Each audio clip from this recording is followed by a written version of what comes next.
Right, good morning. Mike is having a day off today. He's burned himself out a little bit after his streamathon earlier in the week. Mike, if you're watching, I hope you managed to get your feet up and have a nice chill today. I'm going to be filling in for Mike's slot today, again, doing one of his streams for his characters. Let me just update the image in the bottom corner. So you can see the one we're going to be working on. So this character is from Mike's Moansverse, and her name is Poppy.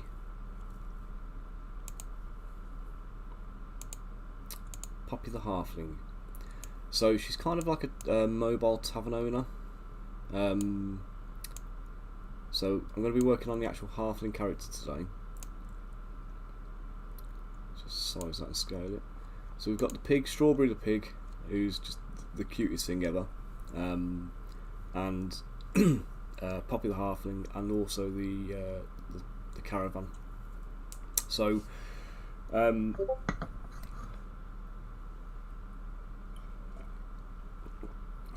basically, this is probably going to be a free stream job because we've got. Poppy herself is quite a simple character, but obviously the more simple it is, the less room you've got to hide. So it's got to be kind of spot on. She's got a lot of swag in that little basket of hers. So if you look down, you can see. I hope you can see anyway. She's got like a little cheese wheel, some leeks. Morning, Walker-sama. How you doing? She's got some radishes and a loaf of bread and a knuckle duster. So she might look kindly and innocent, but the basket says otherwise. So the artwork in this one was done by Red Straw Baby, who's at some point I'm going to try and find her link so we can fire it into the chat and pop it up in the Discord channel. And yeah, I'm just going to get stuck in and get started. Okay, so first thing to do is reproportion this. So this is a small human female base mesh. My pen's not working, give me a second, let me just reboot my pen driver. It's always fun.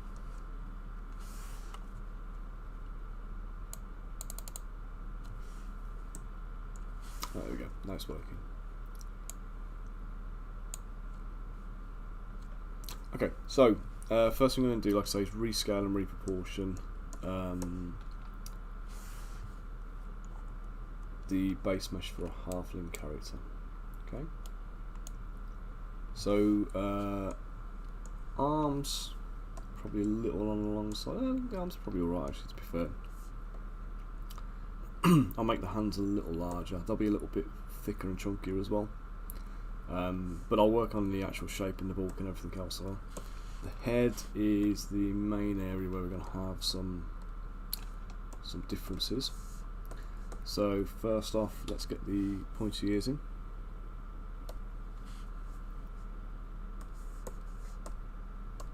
So we use my Move Topological brush, grab the tops of her ears, just give them a little pull. So we don't want us to look like an elf, but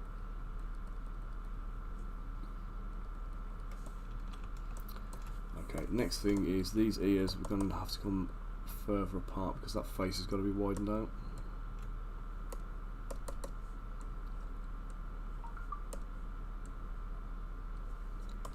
Let's use the move tool, let's just pull her cheeks out because she's got chubby cheeks.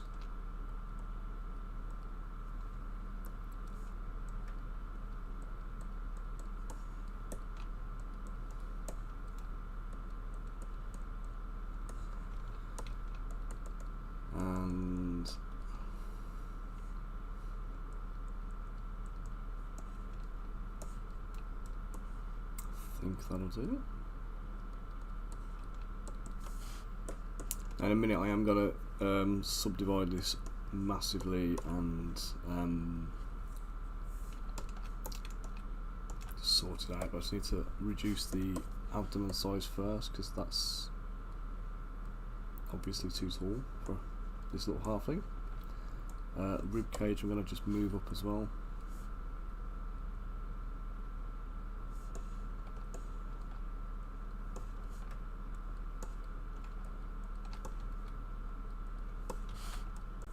And I'll just take the hips and legs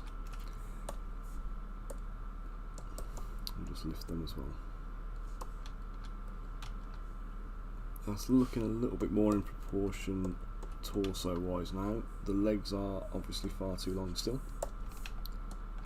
So let's take the thighs, we'll shrink them down. Let's inflate them up as well.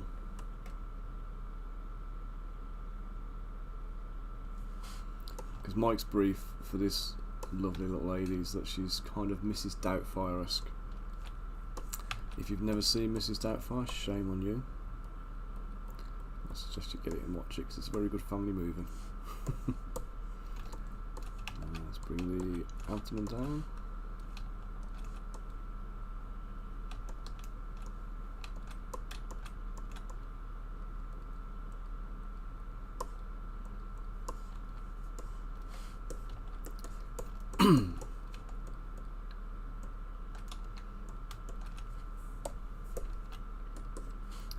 So yeah, she basically runs a this character, not Mrs. Doubtfire.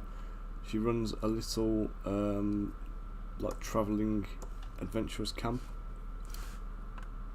So like I say, it's like a wandering tavern owner, if you like, I suppose. So the camp's called Poppy's Place. The pig is her companion called Strawberry.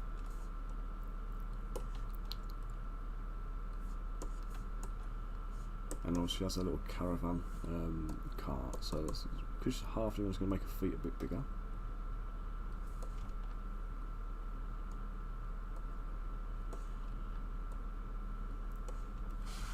Just going to inflate the feet just a touch, and that'll help with the boot shape. Morning, Mike. Hope you're feeling alright today, mate.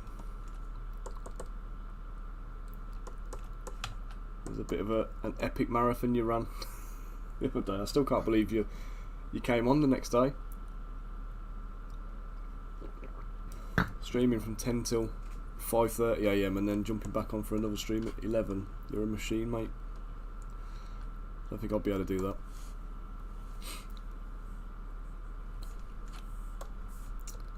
Well, I know I wouldn't because I've got kids. They're nightmares. I know you've got kids as well, but mine would not let me leave me alone for that amount of time. Still too little.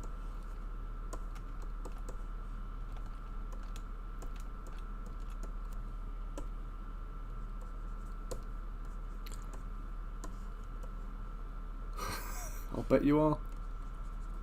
Yeah, no smoke without fire. We're definitely going to be you're feeling the pain of this one over the weekend, I think. It's one of them, isn't it? A couple of days worth of trying to catch up on the sleep deprivation and all that kind of business. Well, we'll keep her with a long neck. Let's just boost the bust size up a bit.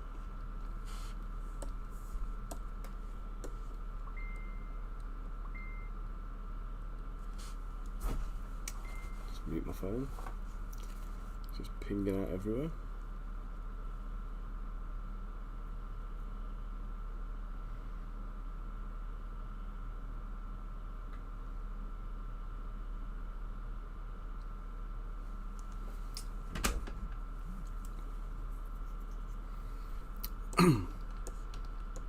That's a bit too high there, I think. Let's just drop them down a touch. Right, I'm fairly happy with that. I just think her head needs to be a little bit bigger.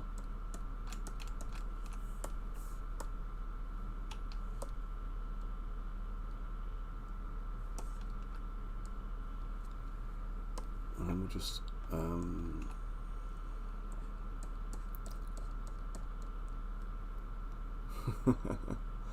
it's a new Pokemon game. Which one's that one? Oops.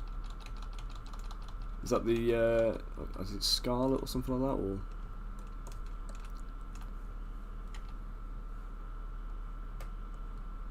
I forget which one now.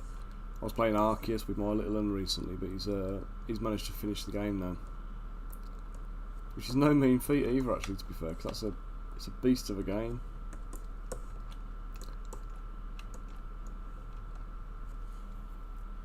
But he's pretty epic when it comes to things like that, to be fair to him. So thicken up her neck a little bit so the head doesn't I don't want it prone to snapping off.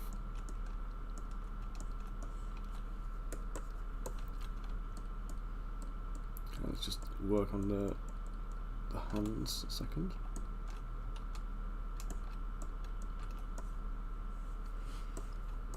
Okay, so the hands are touch on the small side, I think. So I'm just going to increase the size, but I need to inflate them up a little bit.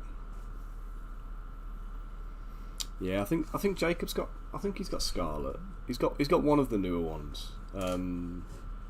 No, sorry, he hasn't got Scarlet. He had Arceus, and then he's got the Pokemon Diamond, I think it is, the new Diamond one. So he's got to still get through that. Then we're just eyeballing what to pick him up for Christmas now. So it might be the Scarlet for. What's the other one? Not Scarlet. They always release two at a time, don't they? Yeah, Diamond was weak. It's just a remake, isn't it, of the old Pokemon Diamond off the was it Nintendo DS or something like that? They did Sword and Shield and all those kind of things. They need to kind of like.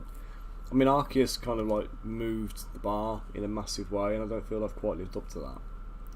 Let's Go Pikachu was alright, but again, that was a remake of the first one. So, you know, how many times can I just remake the same game and re-release it? But I didn't think I'd know any of the Pokemon in it, to be honest, because I took my eye off the ball on Pokemon after the first kind of like series of games, if you like.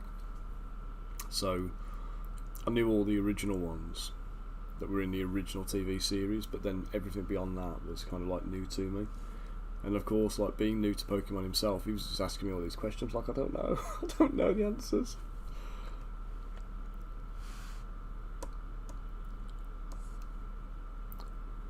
Right, so I'm just going to subdivide her up now, so she gets a bit of a smoother finish. Just delete the lower there, make sure she's polygrouped properly, which she kind of is, except the legs are not the same group. And then I can polish, group, and Dynamesh. Okay, now that is that's going to give me some sculptable geometry, but I'm going to use my what do we call it? What's going on with the ear? Seems to have duplicated the ears for some reason.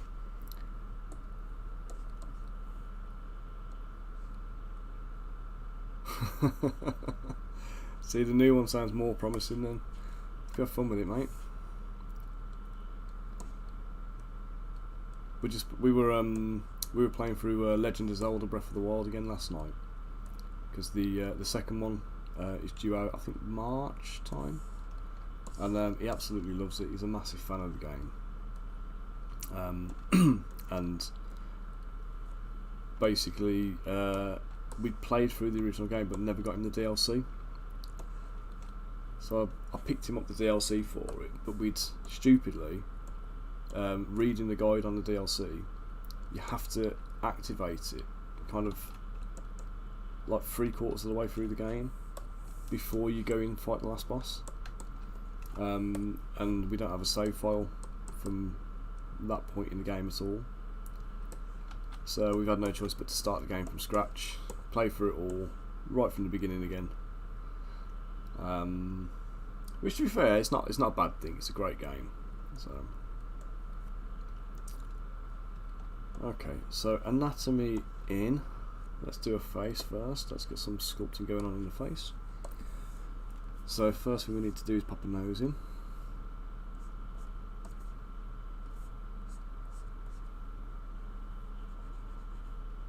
So the nose is kind of level with the top of the ears, which obviously is not, you know, it's not anatomically accurate, but we're not going for anatomically accurate, we're going for character design accurate, and the character design is beautiful. So we're going to follow suit, give it a little button nose, and bearing in mind obviously this character is going to be about 20mm tall, give or take. She's not going to be a very large character, so we need to make sure all of these little details count. So I need to just bring the nose in a touch. So I need to bring the forehead out, just to give us some shape to her face.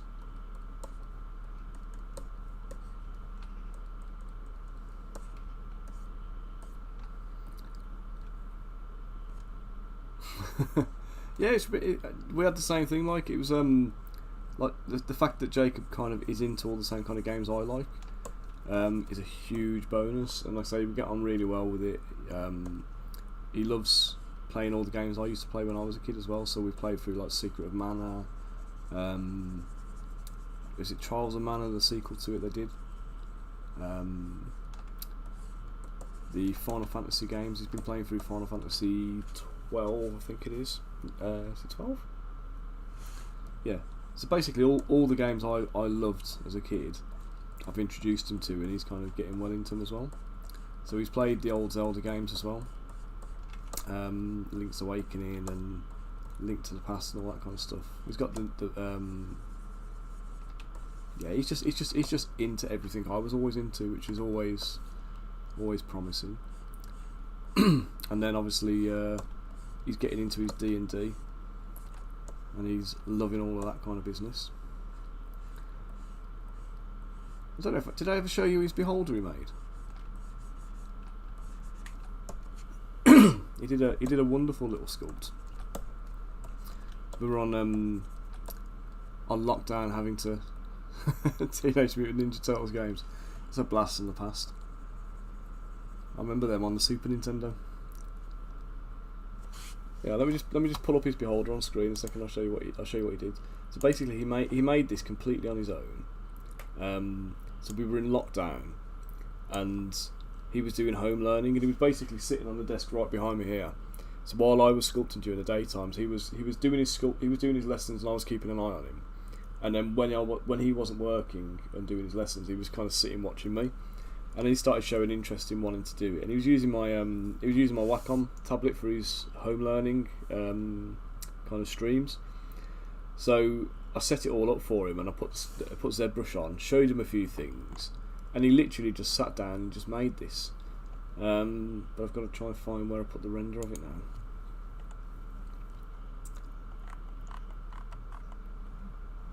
Give me a second. Yeah, it was really nice. I didn't get a lot done, work-wise. Sculpting was it was a bit of a tough time, to be honest, because I just started doing sculpting full time, and I was in the house first off, and then that was a nightmare because I got Haley in there doing like remote learning, so she was having to like teach classes for her kids because she was a teacher at the time. So yeah, she would have to go and do. Here he is. There you go. That's his little cutie beholder. Yeah, she'd have to go and do her lessons on stream. So she'd have to go and deliver lessons, and then while she was delivering lessons, I've got one here as well. This is my little mascot one that I keep on my desk for him. He made that. He painted it for me as well. So that's his cute little beholder.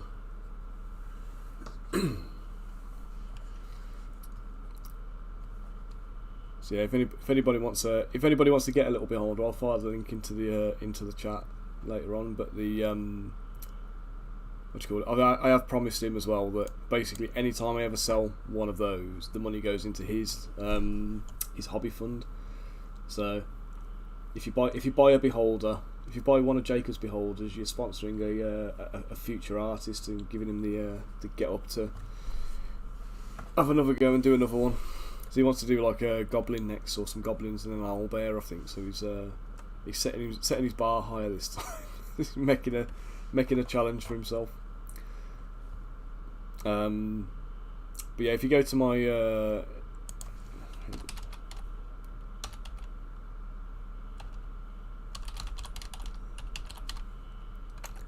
you go. If you go to my website there, there's a link to be able to kind of pick that one up. So very nice, very nice. Can't wait to see your beholder.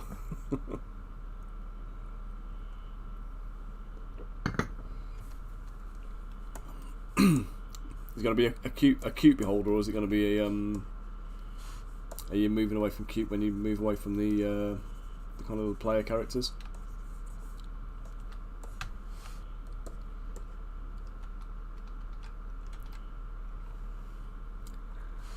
Okay, so we're just going to pop a little.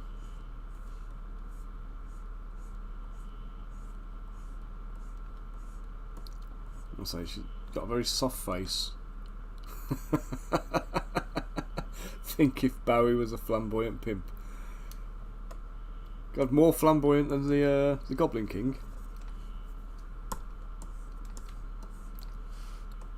Do you know what? I sculpted. There's a company. I don't know if you remember them or not. There was a company a long time ago now called Magnificent Egos. And they made some really nice characterful models, and then one day they just literally just dropped off the face of the earth, and disappeared without a trace. So, and before they dropped off, they commissioned me to do a couple of figures. So one of them was a protesting druid. So you had this old like moaning git of a druid standing there, and like one version of him had like a staff, so you could use him as a proper character, and then the other one had like a placard, like a protest board kind of thing.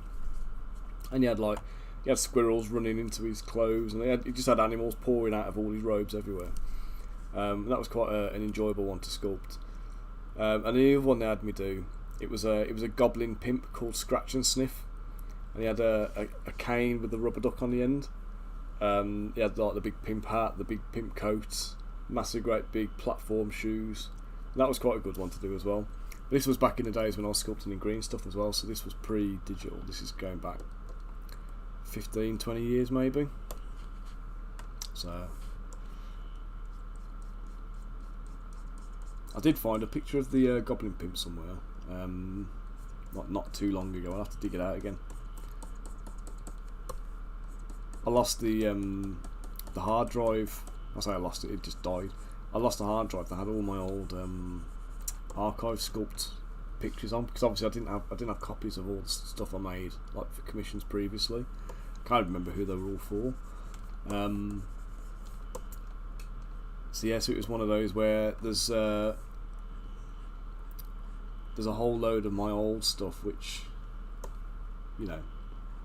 technically is not a patch on my current stuff by a mile. But it'd be nice to have the reference to kind of show where I started out.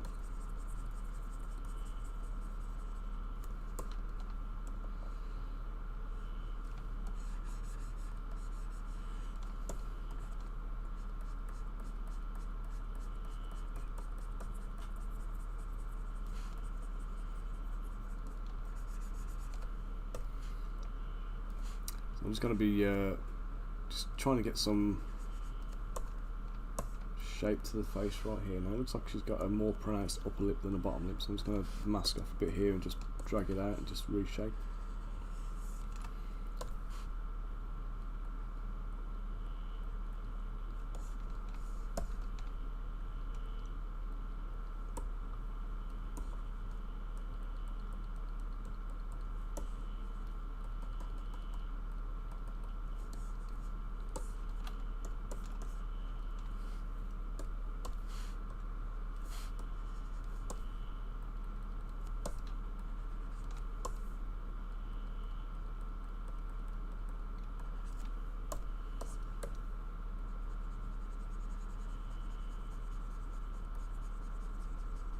go.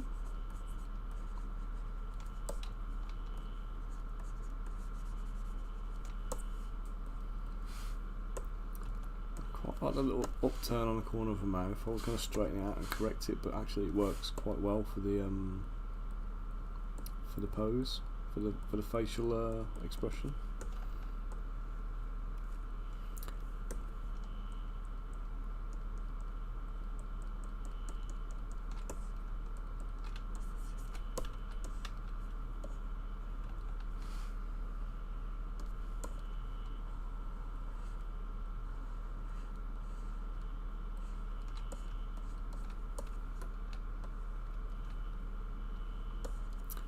Okay, she's looking a bit freaky at the moment. I need to put some eyeballs in there because it's bothering me.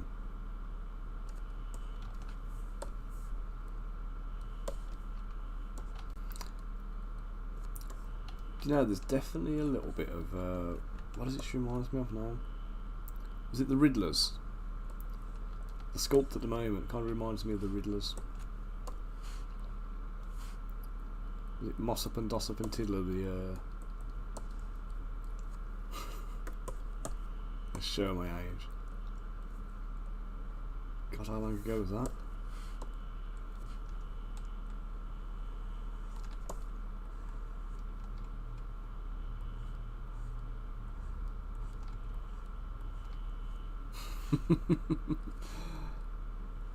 You might recognise the characters. They were about the same kind of era as the Dark Crystal and the Muppets and all that kind of stuff, I suppose.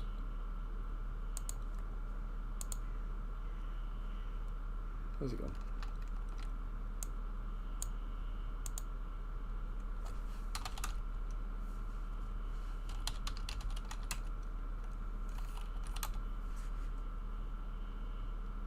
Yeah, this is it, look.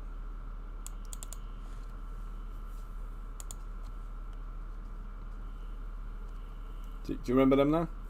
Do they seem familiar?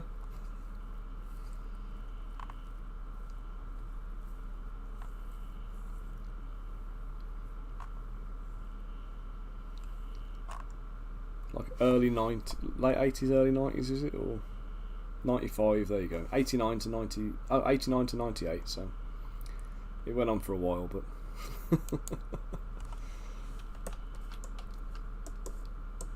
yeah, just needs a mad mop head of hair and should fit right in. Obviously she won't by the time I finish with her, but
just reshape the top of her head.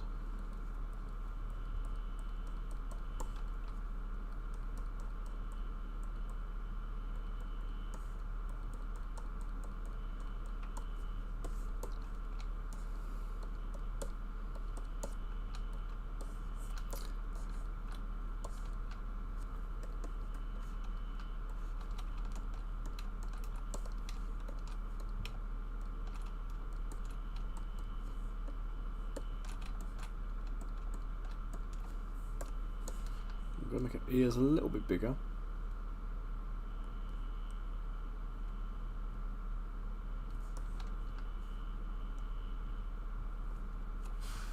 I'm just going to inflate them up as well, so they've got a bit more meat to them.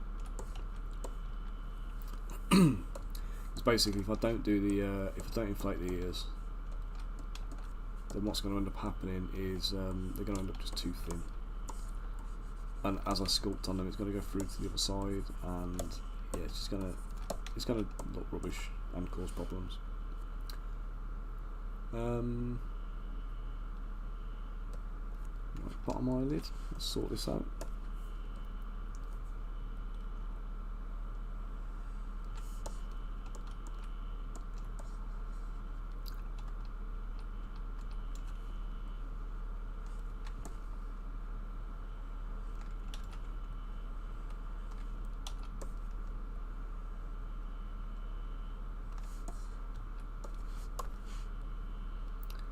Here we go.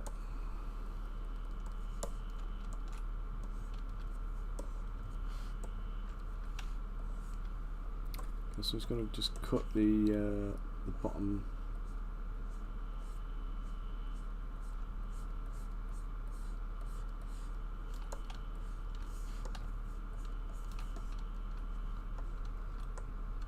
Oh, I think a nose needs to come out a little bit more.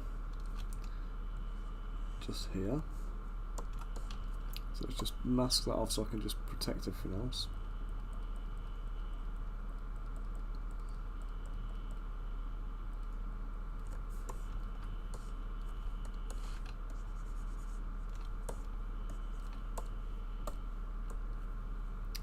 Let's give her a smooth transition from a nose into a cheek.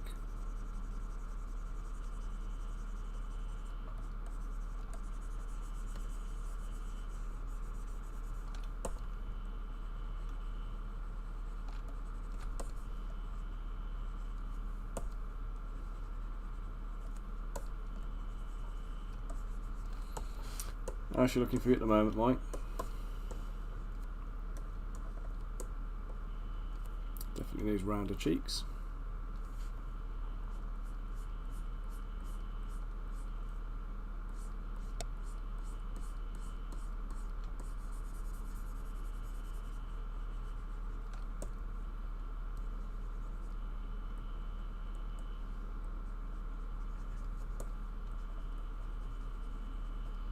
Chin a bit rounder and more pronounced.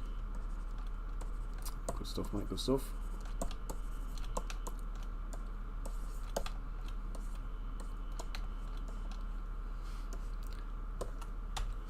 Just turn my what do you call it off? Symmetry in a second.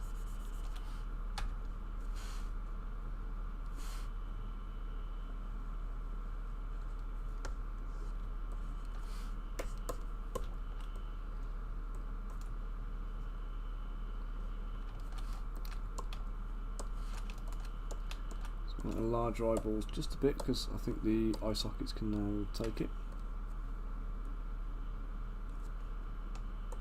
Perfect. Yeah, no worries, mate.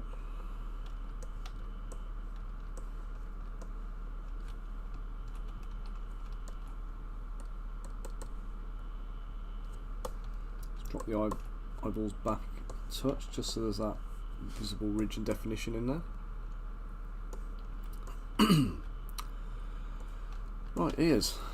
Let's get into detailing ears.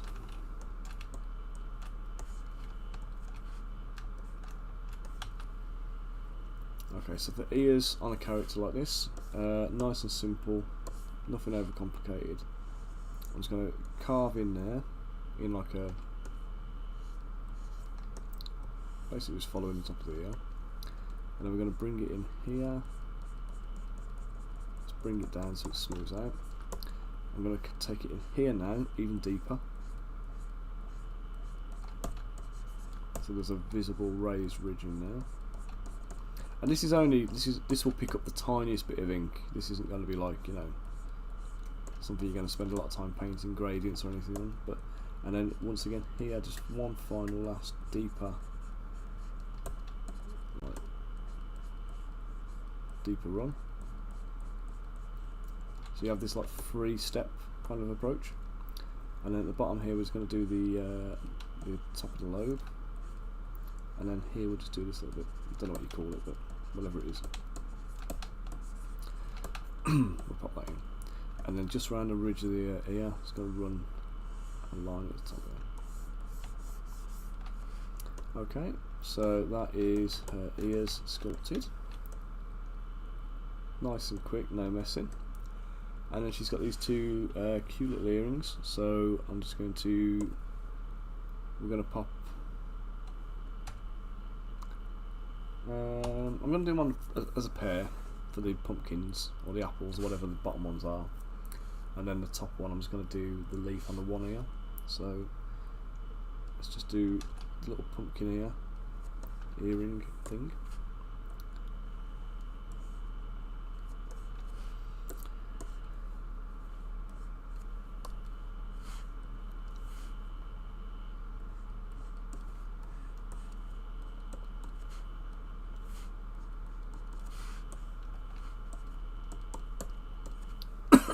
Right, so I'm leaving this quite thick.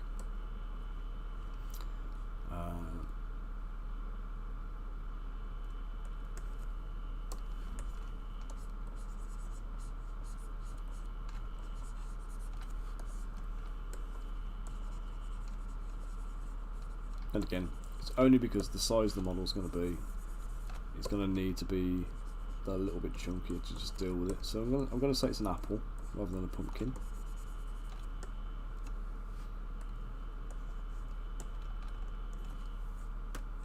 Let's go auto group again.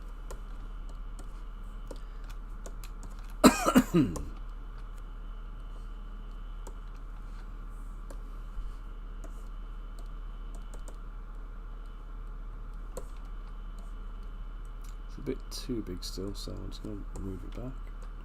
Right, they are stuck to a face, so they won't need individually supporting too much. They're not going to break off or anything. So now we just need to snake hook the top. I'm just going to do a little stem going up into her ear.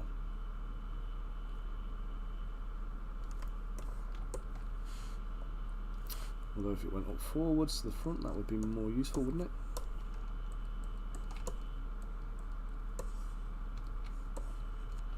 There we go. Oh, excuse me.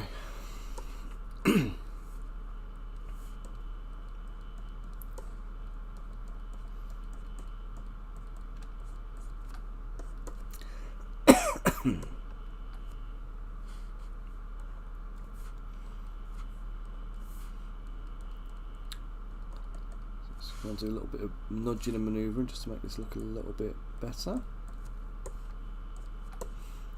And then I just need to isolate the apples for a second.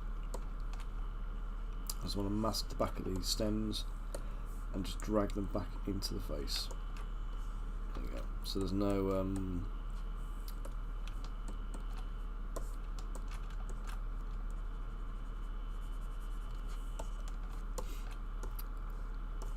there's no hollows behind there, no. Okay, let's just reshape the front of the apple a sec, just to make it a little rounder. So I think I've flattened it a touch too much.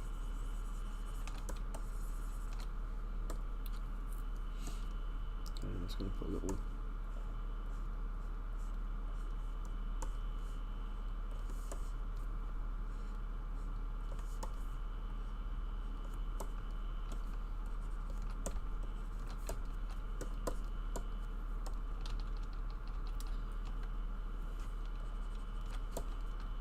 okay. Right then, the one ear on this side, let's turn off my symmetry. Let's just pop a little dot in here. So this is a leaf shape.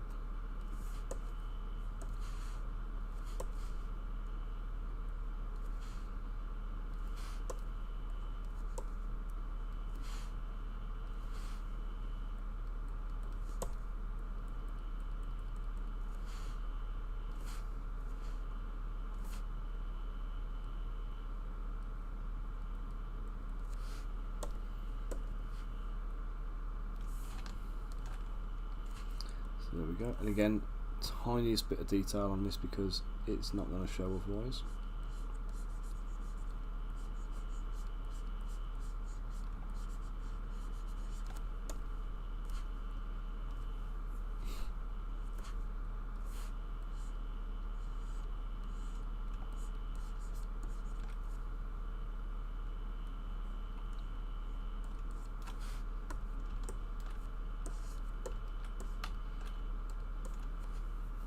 Okay. The hair needs to be done next because otherwise she's just not not quite right.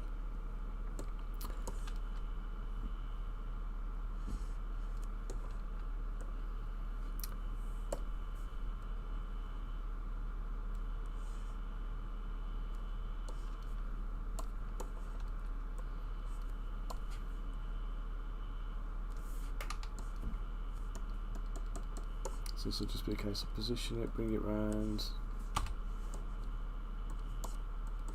Actually, you know what, let's save the file so I don't lose what I've done.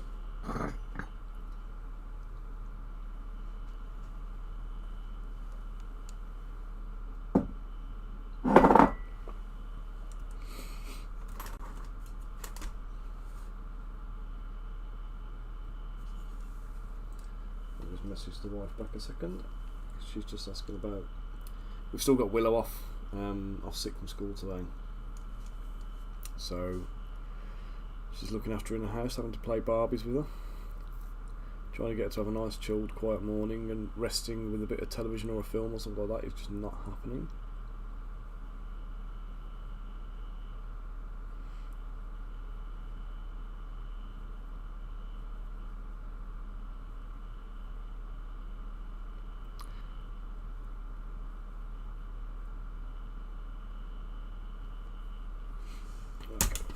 So, back to the sculpt. So I'm going to sculpt some rough forms in here for this like curly pullback hair. So let's just do some blockings on the side. Oops, that's that didn't work, did it?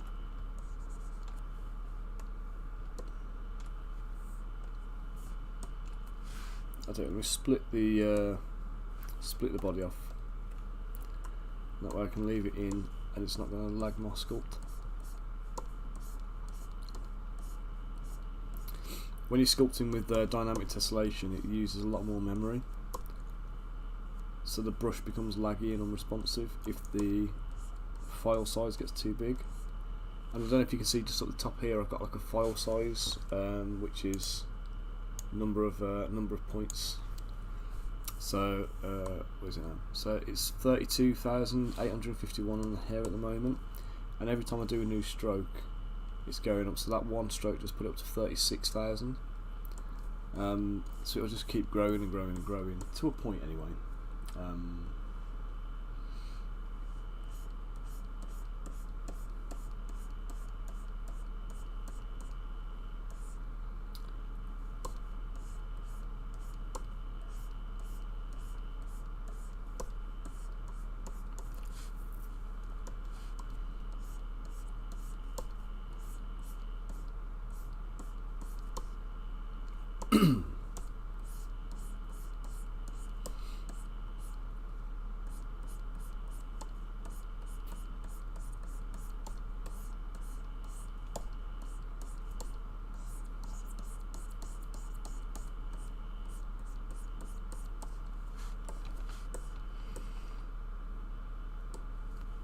So it's not a bad shape at the moment. What I'll do is I'll smooth it out, keep some of the strokes in there because they're all directional. They're all going in the right way. On its own like that, that's probably actually fine, but I am going to do a little bit more to just make it look curlier, I think. And I just need to duplicate it and bring it back.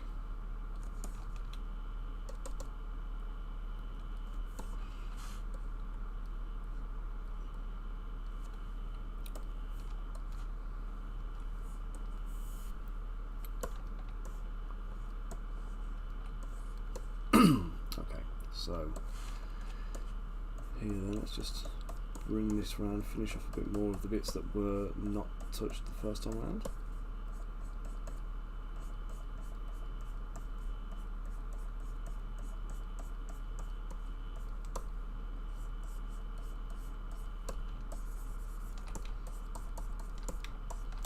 So it's important not to smooth it too much because I want to retain some of the original texture.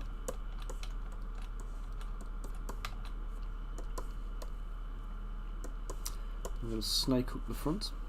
I'm going to bring it down, out, down, and around.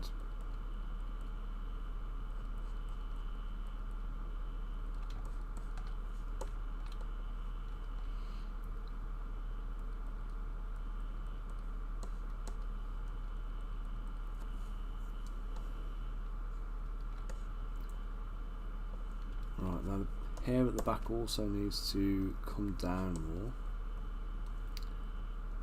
So it's going to bring, that's it, bring it back down.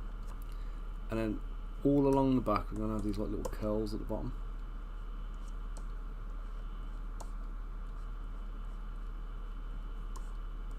I'm just going to pull a little bit out just to give me something to work with. Then we turn off symmetry.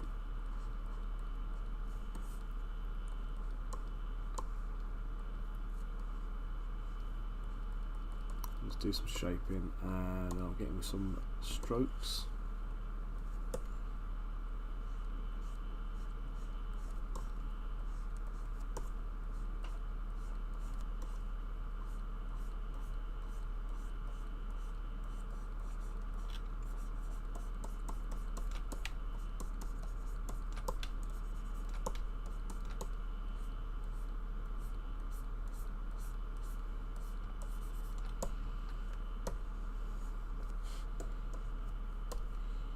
Now I just need to change the sides a little bit, so let's do that. So leave that side as it is because that's the one it was based on. This side I'm going to bring it down, and we're just going to give her a second little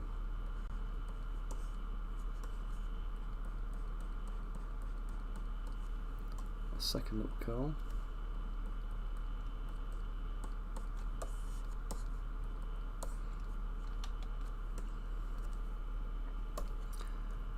Let's just put some directional strokes here as well, just to help with the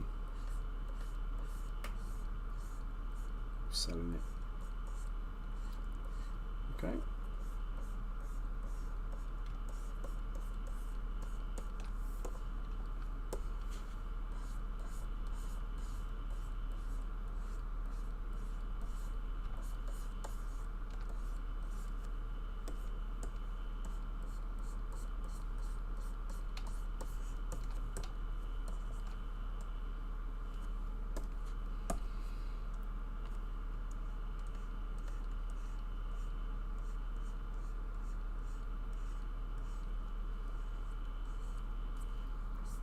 Okay, let's just do a few.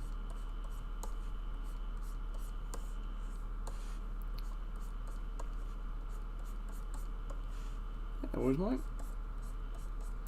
Just breaking up the hairline a little bit so it's not just a long straight kind of helmet head. Mate, when you rely on it and it's your source of income, you've got to be quick, mate.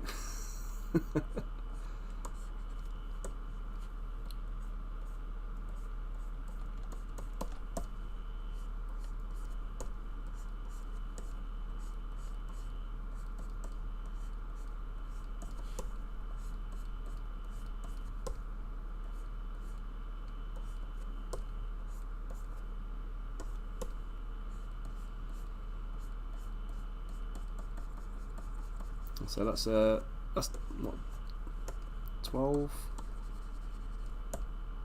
13 years of said brush practice. Now, how's that, Mike? Does the head need to be wider, or are you happy with that as a?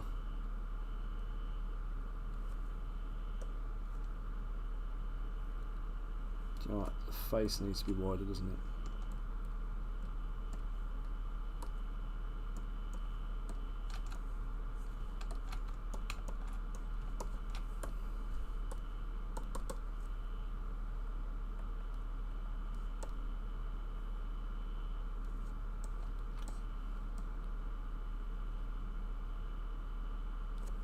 A little wider, and I'm just going to bring the cheeks.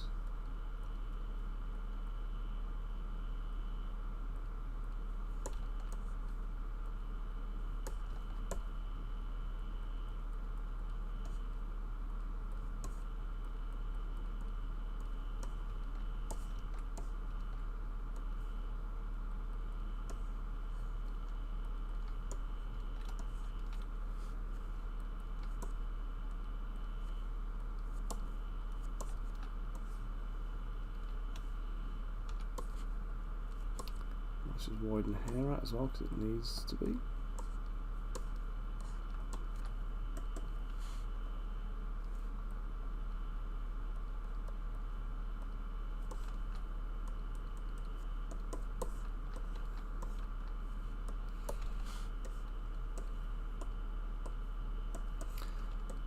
Oh, I'm quite happy with that actually. I think that's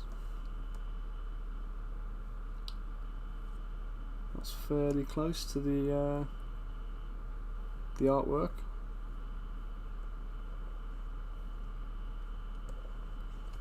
Forehead I just want to bring up a touch.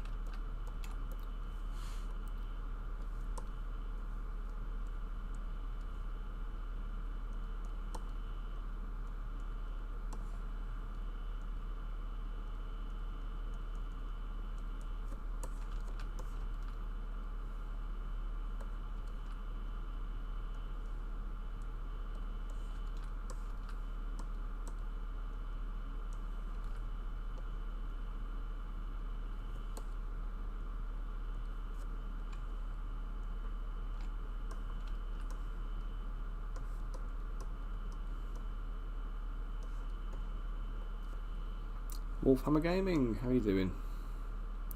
Thanks for joining the stream today.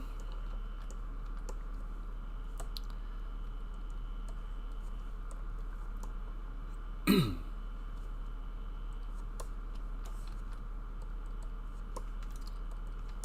so we're just getting this this lovely lady done for Mr. Mike.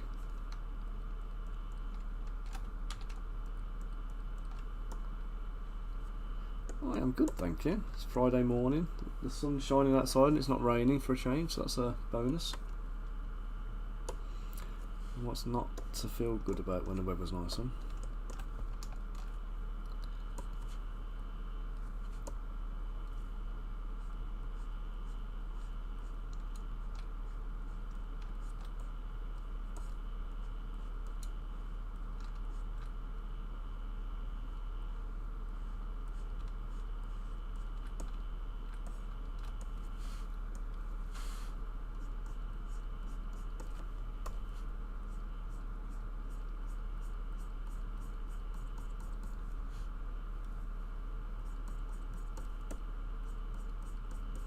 We've got to get the face right because the face is critical on a character like this, where there's, let's say, the outfit itself is very simple. So let's nail the character face, get the features and the personality to come through. Thank you, Wolfhammer. Yeah, it's about, let's say, it's about 45 minutes or so at the moment to get to this point. So she's coming along quite quick. I'm quite pleased with the progress. But it always helps to have great artwork to work from as well.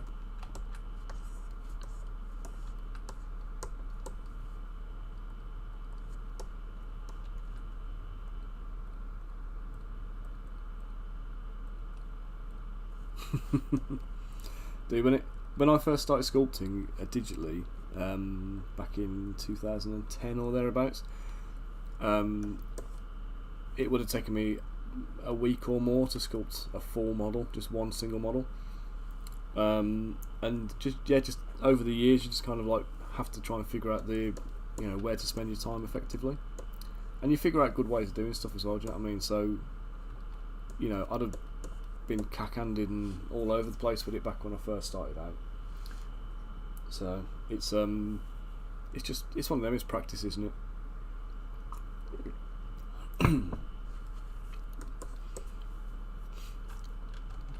It's what they always say, isn't it, about hiring a professional to do a job. You might be able to do it yourself, but it's going to take you 10 times longer because you don't know all the tricks and the shortcuts and the time savings and the muscle. You don't have the muscle memory to kind of like to do it yet. But that's what the practice gets you. So what are you doing today then? Are you working? Are you hobbying? Have you finished work for the day? Chilling on the sofa, having dinner? Looking forward to a nice weekend.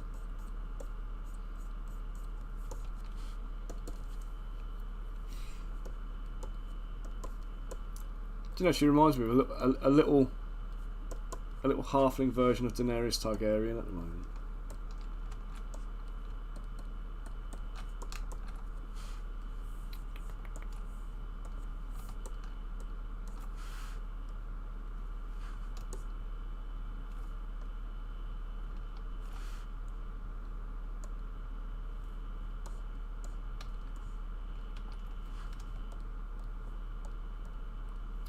Let's go take a head off. Well, that's setting up a new PC. I don't envy you there. That's my least favourite part about PCing, that is.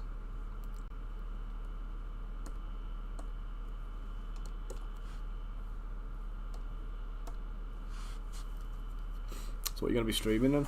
I don't think I'm familiar with you actually, so you just do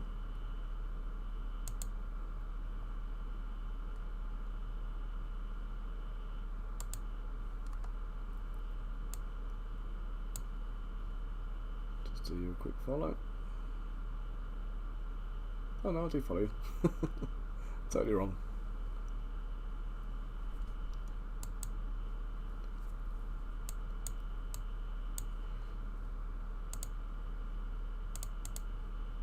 What am I doing now? There we go.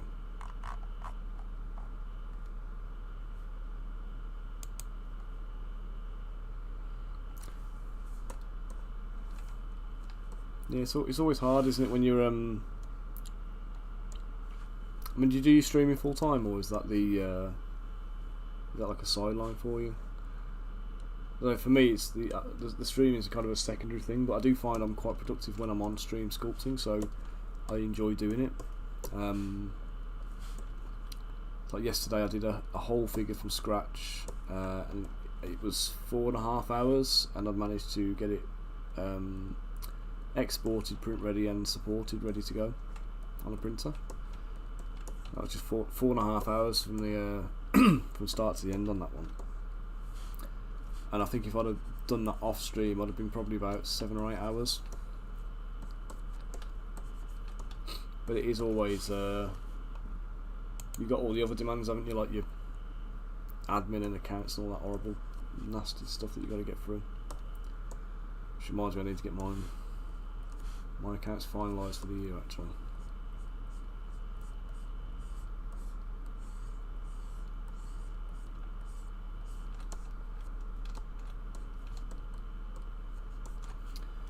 Let's just group them back in. Smooth the neck into the body.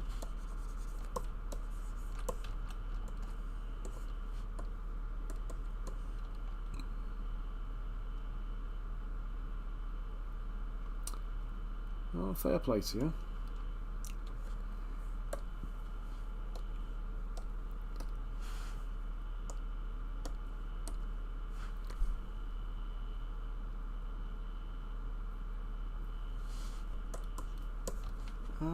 You do tabletop scenery kind of things then?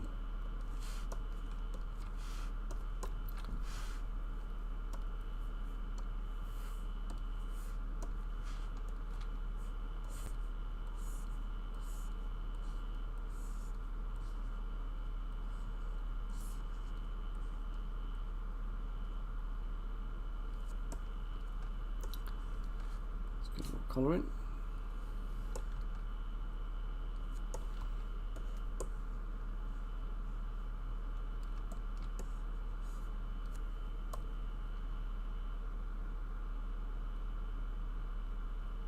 Ah, you were at Chilcon, were you? Ah, brilliant stuff. I love that actually. I love Chilcon, actually getting to meet everybody and having chats. But then it's trying to then remember. Well, it's not even remembering. You don't know, do you? Because you don't know who you're meeting, or you see people's names and stream names and stuff. It's not necessarily the same as the real names. It's always hard then to try and put a face to the name. So I'll be doing Chilcon again. Is it April they're running it? So I'll be there again. So yeah, if you're about,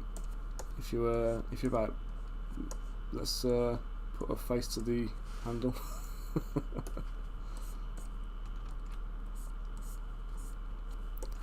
So it's always good to know who's who.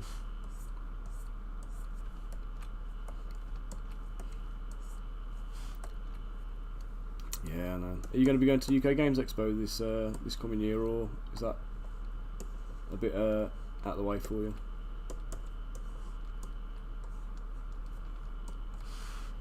Because I know I'll be there, but I'll be on one of a couple of stands, I think. Because we've got the Cursed Empire guy is going to be going back there again, but also the German guy Max I'm working with to do Crystal Collapse. We should be having Crystal Collapse. Hang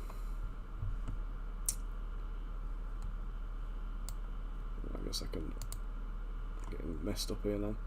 Yeah, we should be having Crystal Collapse ready to run. So hopefully we get a decent Kickstarter out of it.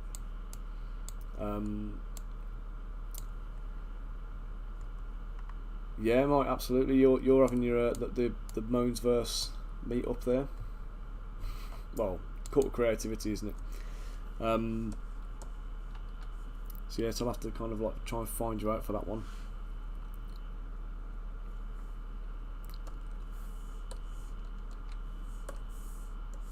Let's do a little pendant around the neck.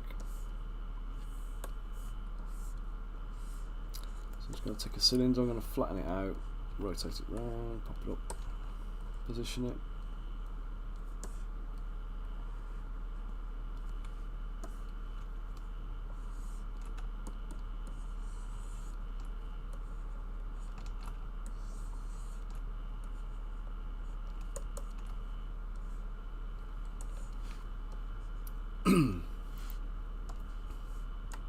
Yeah, and hush hush. But if you're doing ChillCon again, I'm in the process of sculpting them some new trophies for the painting competition. But mum's the word on that one.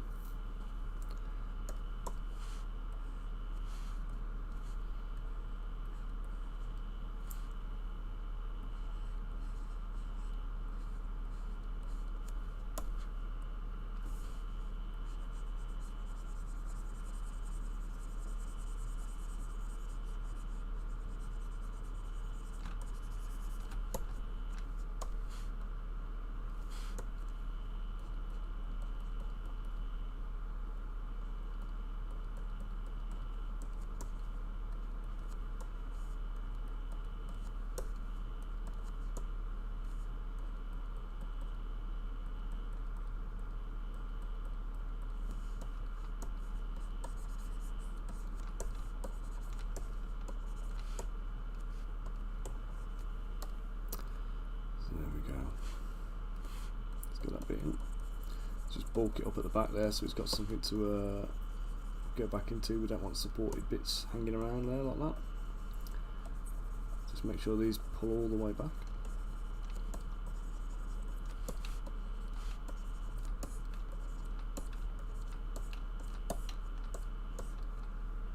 Mike, do you ever do ChillCon? Do you ever go there? Because if you don't, it's a lovely little show and you definitely should.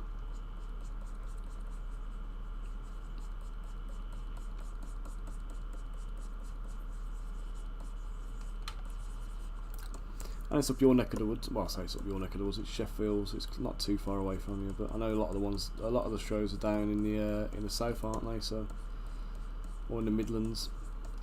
So it's a bit far to travel for some people. But I always find ChillCon to be a lovely, friendly show.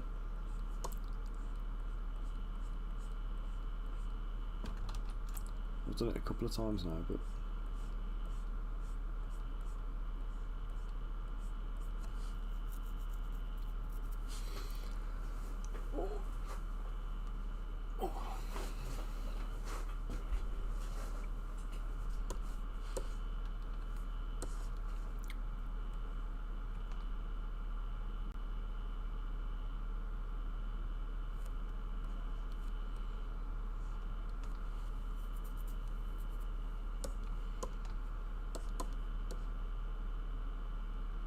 Bring out your lead. You mentioned that one to me again before, didn't you? Where was that one? Where do they do that one?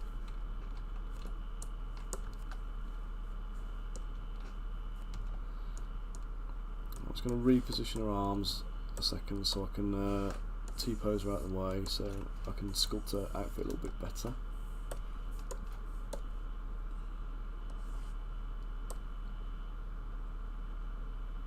Nottingham, oh yeah. I remember now.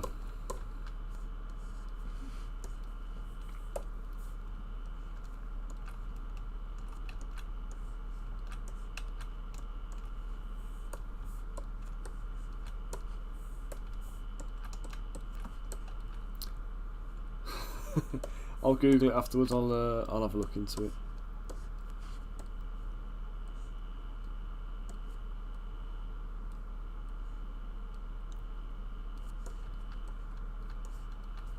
Okay, so it's going to take the bottom of the feet.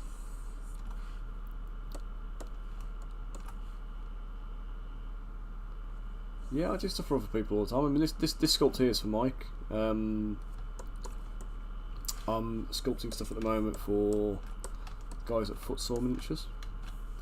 There's a Kickstarter launching soon, which is do you know, I forget the company name. It's a chap called Kyle Gibson. They're in California, I think. But it's like an Arthurian, like Legends kind of Kickstarter type thing. And I've sculpted I actually got them here. I only did a couple of models for them, but there's a big lynx and a lion. So they're part of the Knights of the Round Table stories. So these ones are going to be coming to a Kickstarter soon through them. In fact, do you know what? Let me just pull up my Facebook feed because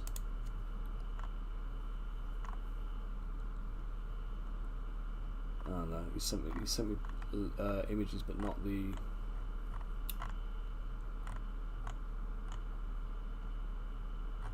I'll post it anyway. If you follow me on Facebook, I'll be sharing the Kickstarter campaign when that goes live.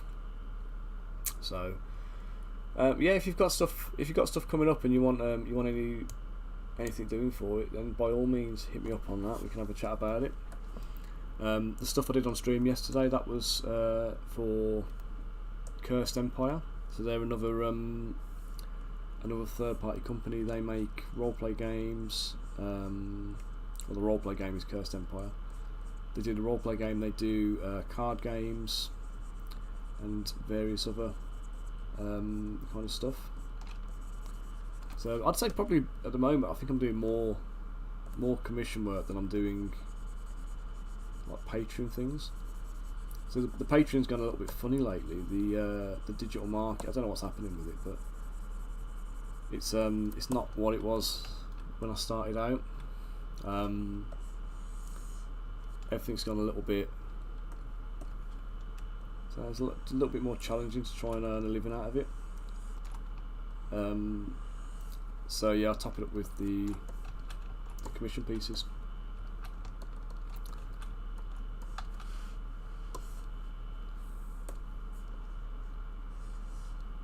Oh, nice, yeah.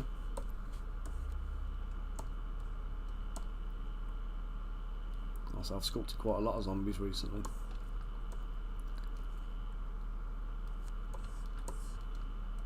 I've got zombies going on for Cursed Empire. So they're doing like a big tabletop strategy game. Not tabletop strategy, sorry, tabletop roleplay game.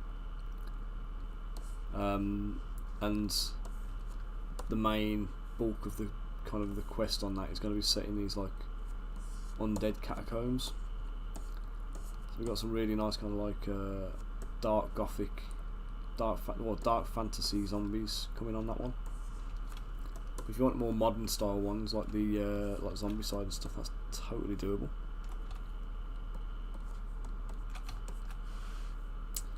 Let's group those together. Bit of polish on them.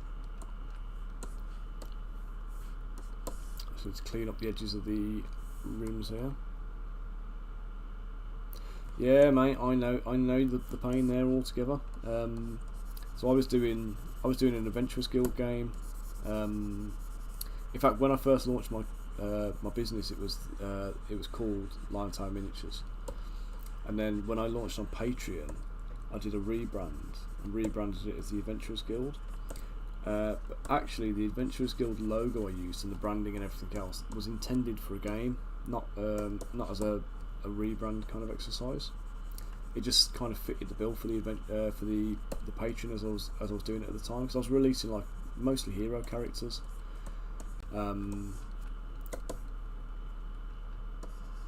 So yeah, it was one of those kind of things where I was doing oh god, I think I said let me turn it off. I was doing a lot of stuff towards this game. Had artwork commissioned. Never got around to doing any sculpts because I was working on other stuff. But the like the actual game design, the game rules, the world, everything else, that's all written and done. But like I say, when you're trying to run a business and do everything else, it's and like I say, you're trying to do it autonomously as well. It really is difficult to juggle your time. So I totally sympathise with you on that one, mate.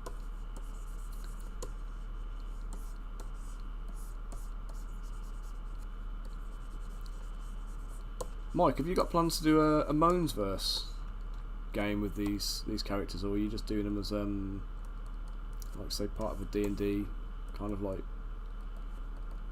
homebrew type setup?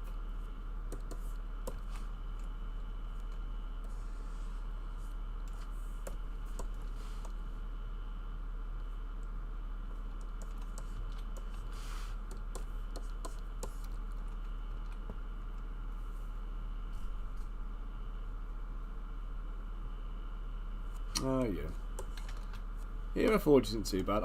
I've used Hero Forge recently, actually twice, to make my son's first D&D character for him, and then it was my friend's birthday and he's got into his D&D sessions recently, so I made his character for him. I was going to sculpt it from scratch, I just didn't have the time, so I ended up doing it on Hero Forge.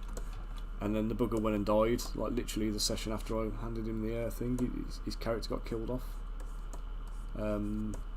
So I painted it for it, I sculpted it, I painted it, got it all ready for him. I say I sculpted it.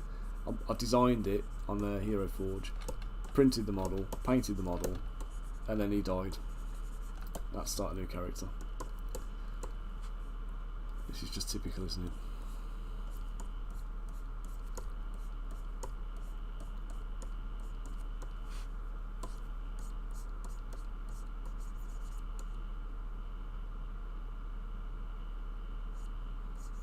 Yeah, I'll be honest, I'm not a huge fan of the models from Hero Forge. They serve a purpose, and for designing your own thing, it's great. But actual quality of the sculpts and proportions and stuff, I'm not a big fan. They've got that real kind of like 28mm feel, where they're kind of, they're really kind of over exaggerated on the proportions and stuff.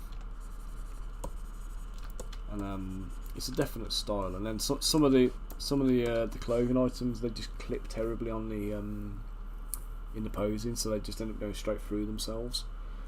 So you can get some real issues with it. But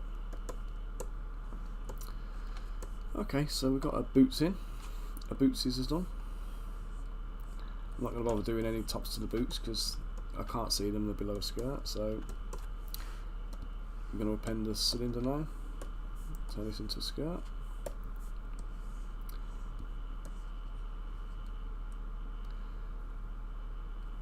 But yeah, if you wanted any kind of work doing, we can have a chat about it, and then see what you need, and then if you're happy with everything, we can have a look, and I can even do them on stream for you like this one. So if you're not worried about keeping everything dead secret and whatever else, we've got the option to live stream it as well. Which, I don't have the biggest audience in the world for the live streams at the moment, but it's growing steadily, and they do linger around. I mean, they'll still be there on the YouTube and Facebook. And Bonker, how you doing, mate? You're attacking me with a rabbit. It's not that one from Monty Python, is it? Why have I got a... How do I unpin that?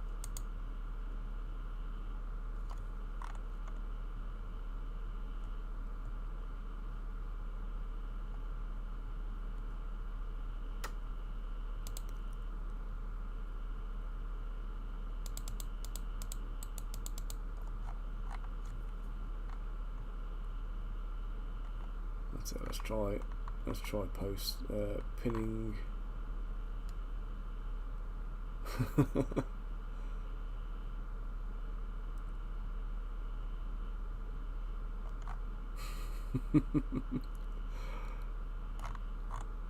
Yeah, I'll be off stream about 1 o'clock this afternoon, I think. So we can have a little look, and if you want to message me later on off stream, ping me a message on Discord or something like that if you're on the server, and yeah, we can have a little chat, see what's what.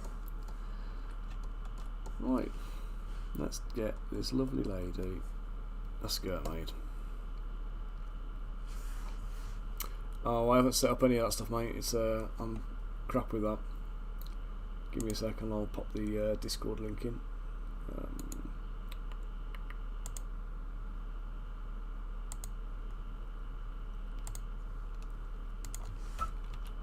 There you go. There's a Discord invite link there to the server.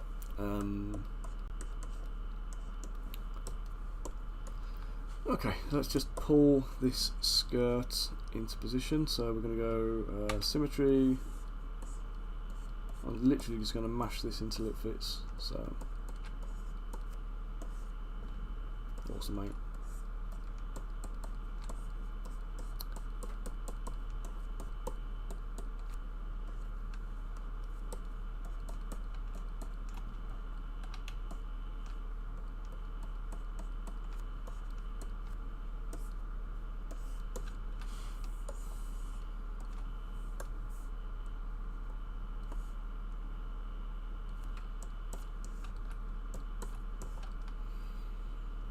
I'm not going to do too much work with the skirt at the moment, because I'm going to have to do a bit more work when I pose her. So just bear with me a second. I am feeling the need for a bit of caffeine, so I'm just going to just quickly fill up my water jug. Got my little Dolce Gusto machine on the oh, I've just seen you pop into the chat now, mate. There we go. So I'm just going to brew myself up a coffee with my Dolce Gusto. I'm going to mute you guys for a second while it goes as well, because it's quite loud. Frankly.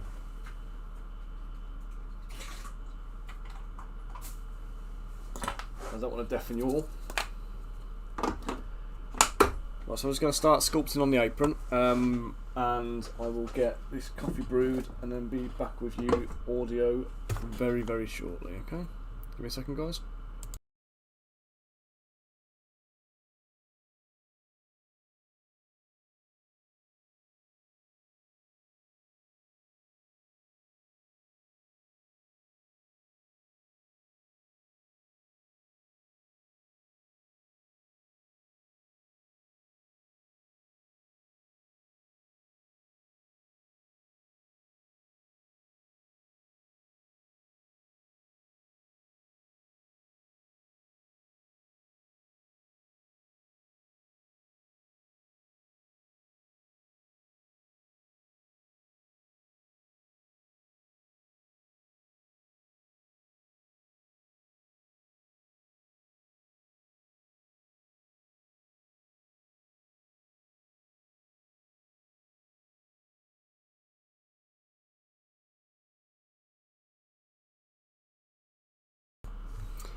Right, I'm back. I changed my mind about the apron, by the way. I thought I'd do a top first. Right, now it also occurs to me I think I might have done a little bit too much stomach there. Doc, thanks for joining in. How you doing? Thanks for the follow and welcome to the stream. So just for your benefit and anybody else that's watching at the moment who's missed what's going on here, the character I'm sculpting today is the lovely little halfling who's on screen at the moment. So she is designed by a wonderful artist called Red Straw Baby, who streams on Twitch if you want to kind of catch her and see what she's up to. She has designed this character for Moans, and is part of his Moansverse, along with Mr. Thaddeus Flange, who I sculpted for him previously, who's in here somewhere. If you just give me a second. Oh, there he was. There he is. There's Thaddeus. Yeah, OBS is terrible, mate. I'm still halfway through setting mine up. I've been streaming since September, and I just don't get it. Mike's been very helpful, kind of giving me pointers and stuff, but I'm trying to still work out bots and like scripts and all sorts of things. I don't know what I'm doing, and I don't really have the time to dedicate to it either, which is unfortunate. So like I say, this is my day job, doing like the sculpting. So if I'm not sculpting, I'm not earning, and as much as I could do with getting everything ready, it's just having the time of the day to do it, isn't it?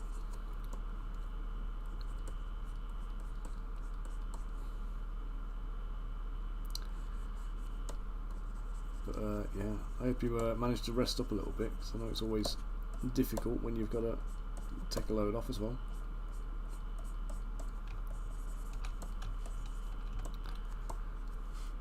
Okay, so let's put this back on.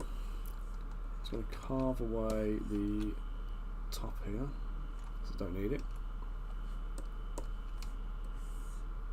So the top, the neck, that's what I meant.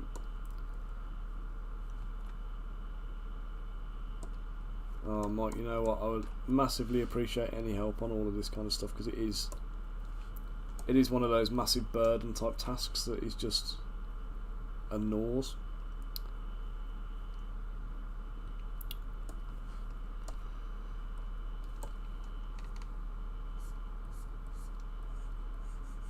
I need to set up all those ones. You know when like another streamer pops in and you can just tag them and link back to their page. I need all that kind of stuff and stuff I've got to try and figure out, and I just haven't got time to do it.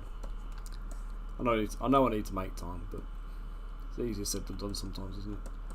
Right, so arms over here. I'm just going to link them back together and merge them in.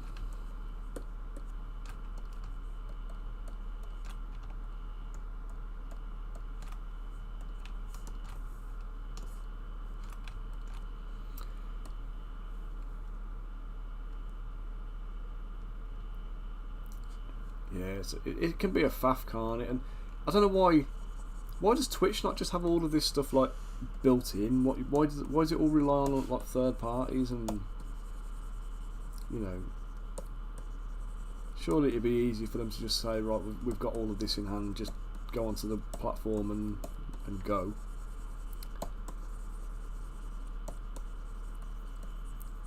You know, they're making a killing, aren't they, on all the stream fees and stuff they're charging, so I don't see any reason they couldn't do it. Not like they're short of cash. But then again, I suppose it's a lot more manufacturing it. Why would you spend money on something where you don't need to, because people will get on and just use it.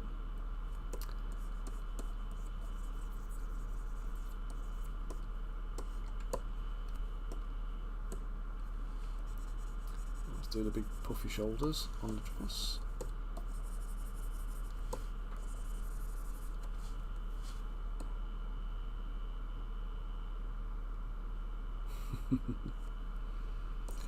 Oh, I streamed yesterday for about 25 minutes before somebody said your microphone's not working.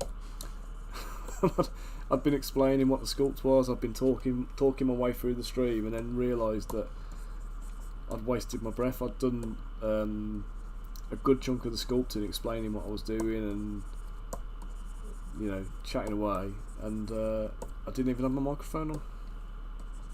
Oh, tell a lie. The microphone was on. I've got a power light on it, so I assumed it was working. But as it happens, the microphone settings are defaulted back to a microphone that doesn't exist. So, yeah, no good streaming softwares.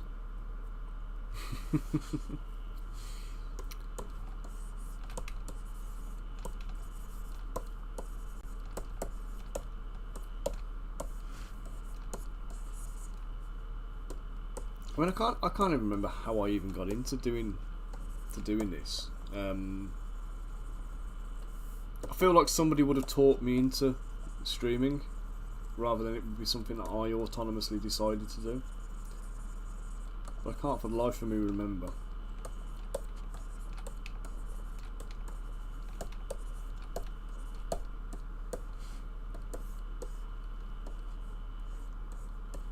I mean, it may have been me. Who knows? Okay, so it's going to pop a few ridges, just smooth them down just a touch. Still want the shape there. And then I'm just going to turn my symmetry off a second. I'm just going to just do these one at a time so they're not matching.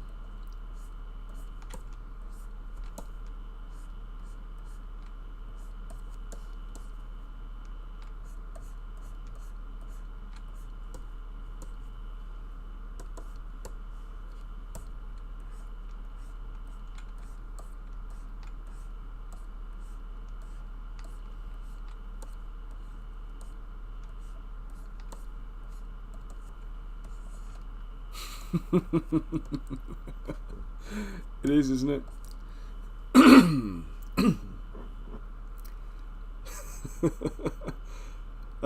Yeah, I think I am actually Bunker. I'll say yesterday I did I streamed for 4.5 hours, or just under, and let me just see if I can find it. But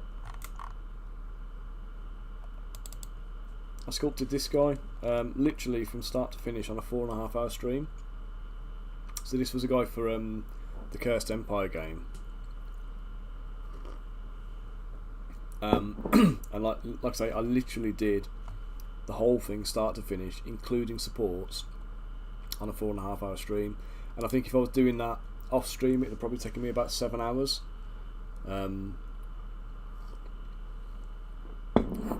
Yeah, you saw it. Oh yeah, you tuned in, yeah.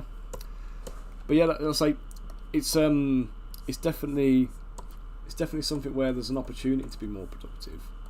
And even when I'm talking, it's like, you know, I'm talking about what I'm sculpting for the most part.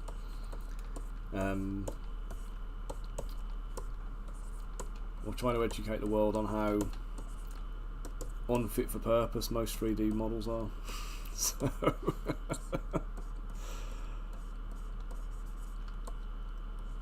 it does. You know what? Previous to doing this, I worked in a job where I was doing facilities management and health and safety, and that was my kind of like day job. And I did this as like a sideline. And the office I worked in, there was like 200 people in there, and I'd literally spend the day walking around talking to people. And people would be complaining to me about things that were broken in the office and needed fixing, and, you know, having to deal with all of the repair works and stuff. And it was a nuisance, you know. It really it made me want to bang my head up a wall sometimes. Like, you know, oh, the aircon's not working. Well, you know, the aircon's working fine. You just sat next to a window. You know, I can't make you particularly warm at the expense of the rest of the building being sweating. You know, people complain that they're cold at their desk, but they've sat in an air-conditioned office with their back against a window where you've got cold radiating in. And there's just no helping them. You know, these are clever people who are, like, you know, well educated and whatever else. But the stuff sometimes, honestly, it makes you wonder, makes you despair. But you get all this kind of stuff, and, you know, although it was frustrating and annoying at some times, at the same time, you're spending your days talking to people, you know what I mean, and you've got that kind of like that human interaction. And while I'm down here in my office, I've literally got myself for company. So I get raided by my kids sometimes, and they come tearing in and you know, take the place over. But other than that, you know, my wife works with me, but she works in the house. She doesn't come down to the office because she likes to be warm up in the house.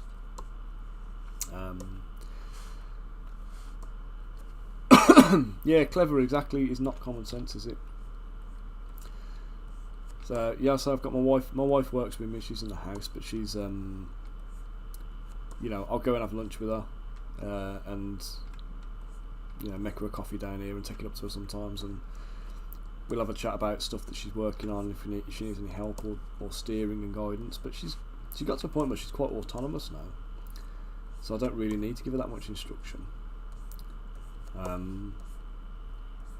But yeah, it just means, you know, I'm sitting here kind of like, you know, with no one but myself for company most of the time, and streaming kind of like turns that on its head, you know. Yeah, no worries, mate. You lurk away, mate. You be an adult, and I was going to say be an adult and play some Pokemon, but that doesn't come out right, does it? But you know what I mean.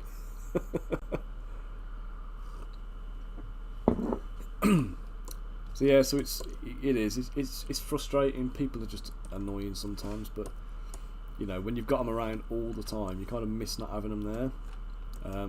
You know, even though they are mega annoying.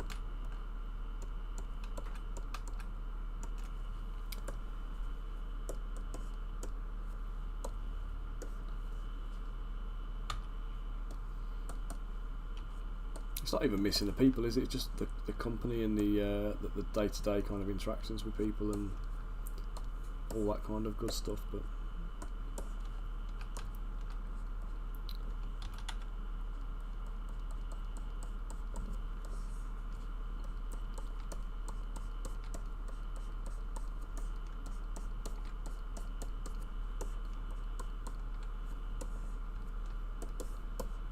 right, you can probably tell this is totally not what I was intended to do at the moment, this belt.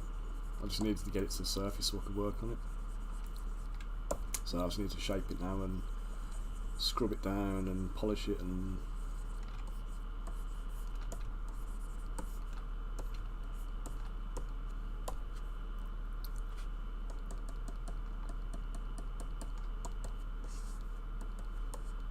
Yeah, I might as well chat to you about some of the stuff I'm working on at the moment while I'm just going on with this. So we got the Crystal Collapse game, which talking to Max about releases, we're talking Easter time. It's going to be a physical release, not a digital one. I can, mate. I can polish the booty for you if you like, but I don't know if you might have, I did kind of do a little bit of that, but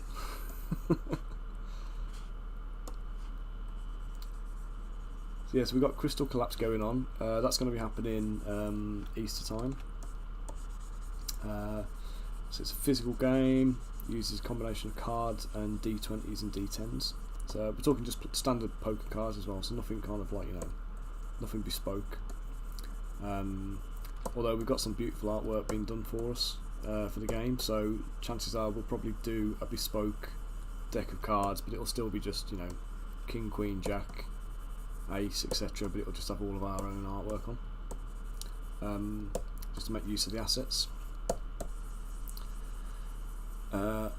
So yeah, that'll be a bit like the Infinity starter sets. We'll have a board, the terrain pack and everything else. We'll have the dice, the cards, the character profile cards, and then we're talking like 10 models in the basic set.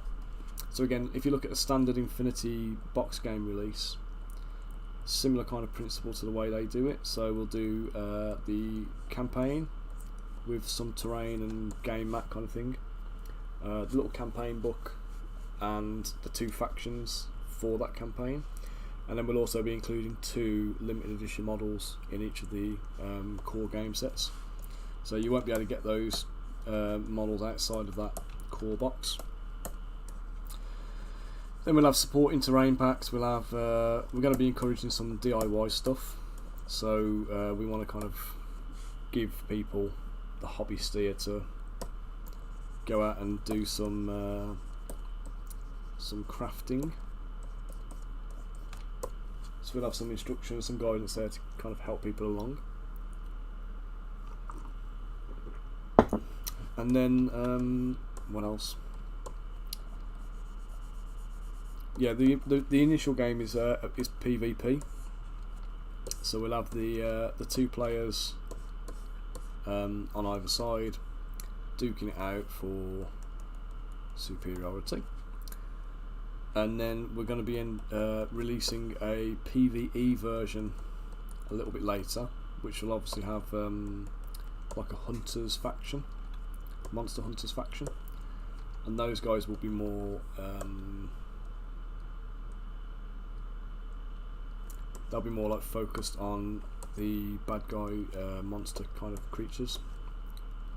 So the bad guys in that one will be, rather than having 2 factions, you'll have the monster hunter faction, and you'll have, as I say, goblins and wolves and that kind of thing, just like a big bad guy. But this is a game we want to kind of support for a while, so it's something we're talking about doing.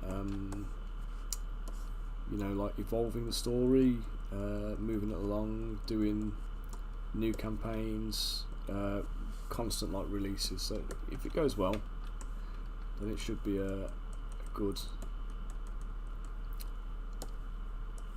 earner for us, hopefully. But ultimately the game is good, which is why I'm behind it. So it's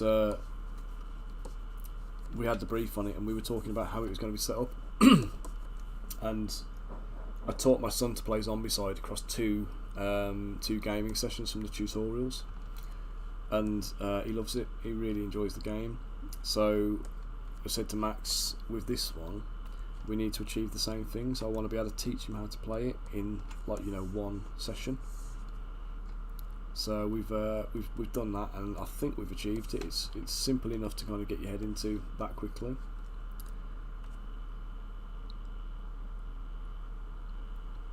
So I've got a pin-up I'm working on as well. So if you remember before, I did a barbarian pin-up.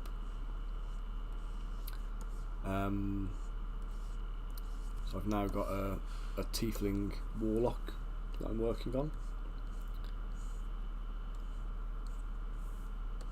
So she'll be ready soon, hopefully. We'll get her on a little mini Kickstarter.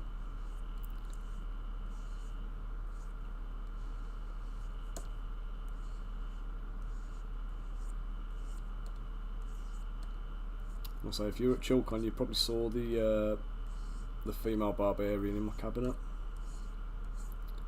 So the first of the pin-ups.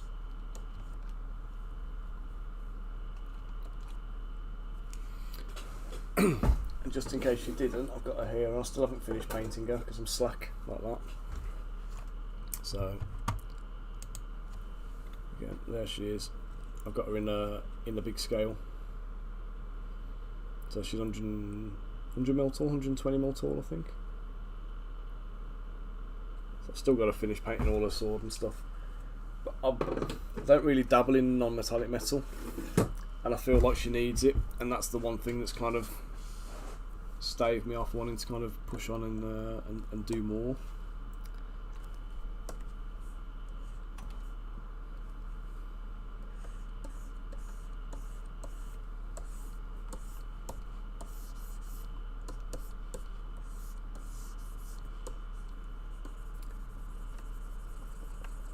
Yeah, so we've got the next pin-up will be coming fairly soon, hopefully, and it'll be a cheap one. It won't be an expensive Kickstarter.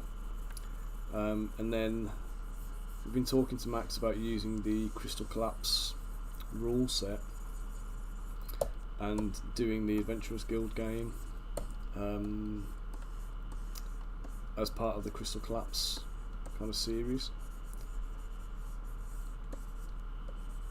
So if that one happens, I've got another load of terrain I've been working on, which is Morning Pointy, how you doing? Hope you're keeping well. I know I should tap up some of your streams actually for some advice on that, because you've done some cracking work on them.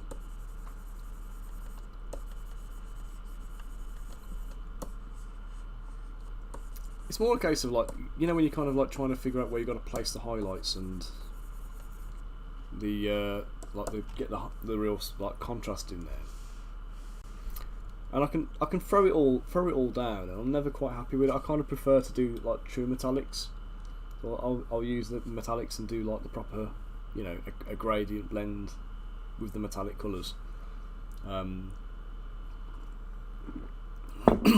But I'm not sure if that's the right thing to do with her.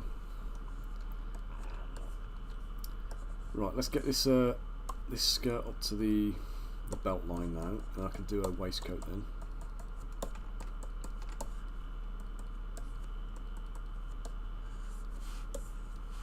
You notice I didn't finish the belt on the back, but that's because it's going behind the waistcoat, so we won't see it.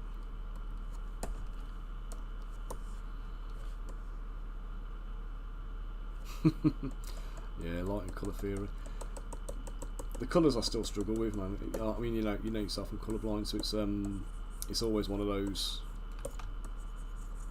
I don't know whether I can trust my own eyes to a point. But then again, most of the time I tend to work with values more than anything else. So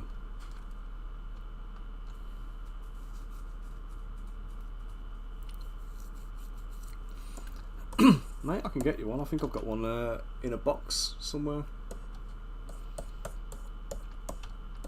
You have to ping me a message with your address, and I'll send her over.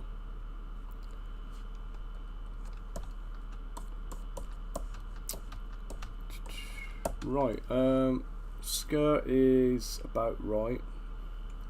I need to just extract the front half there, so we're just going to do this as the apron.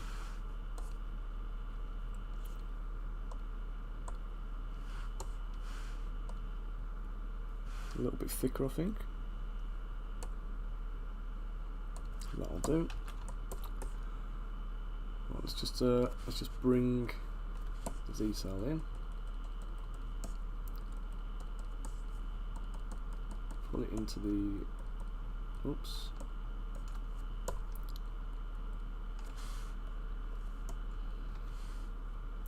I've come too far down with that, or is that okay? I need to just reshape it a touch.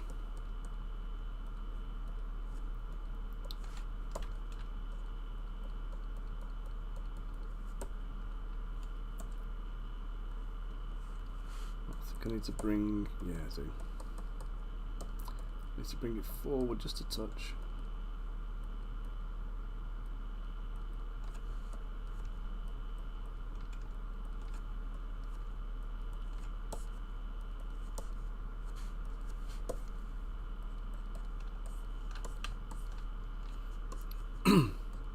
So Pointy, have you done many streams specifically on the topic of NMM then? Have you got any lingering around on the watch list that are there for picking up as well?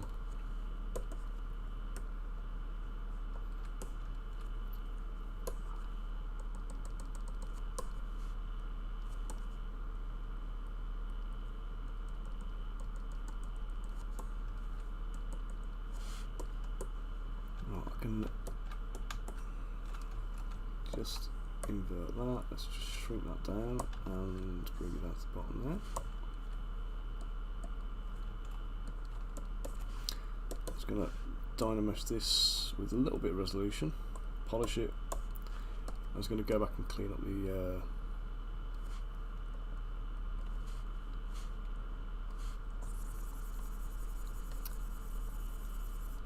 nice. I'm actually starting doing some one-on-one stuff. I haven't. I need to revise my Patreon page actually to account for it. But I was saying I'm going to start doing like feedback for sculptors. So a couple of hours a month of kind of like paid time that they'll get with the pledge level.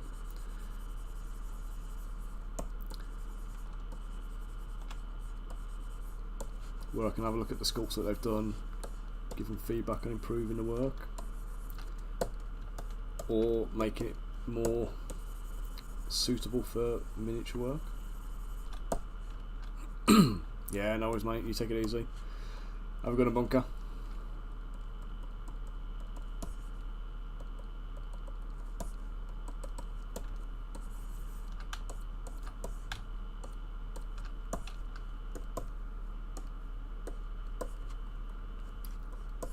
So yeah, so I get a lot of requests for kind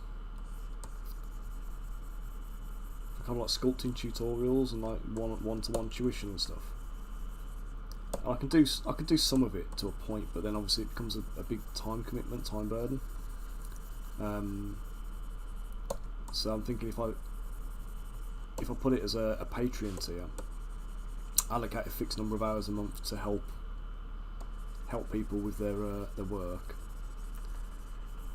then it's like paid time, and I can budget it better. And then obviously sorting out some kind of like classes and stuff would be a nice one to do. And I'm just going to do a little scallopy trim around the outline of this now.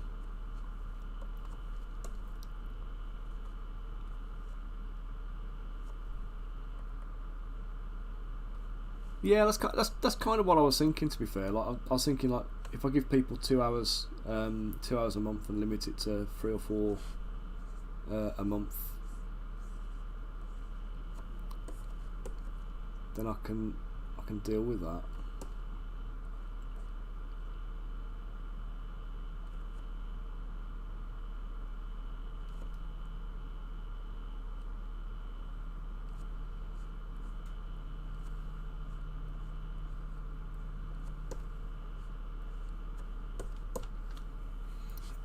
Okay, so next thing I need to do on this, I need to reduce the draw size massively, the intensity massively, so I'm going to drop the intensity down to 12. I'm going to boost the draw size right up, so it's big. Turn off my symmetry, and I need to turn dynamic tessellation off as well, so let me just polish it first. Okay, turn off my dynamic tessellation, and I should be able to now get some folds into the fabric without adversely affecting the detail I sculpted.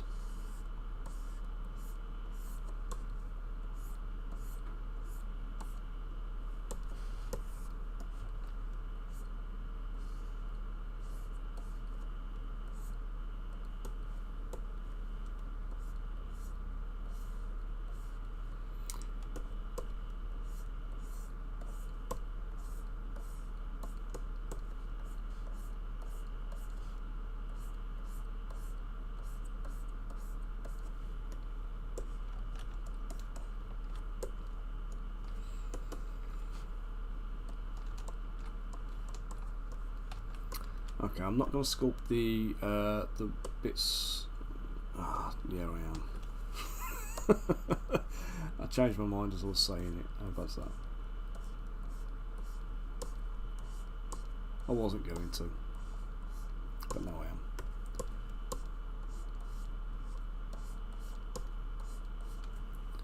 Well, like the sleeves are rolled up, I was going to get this bit in.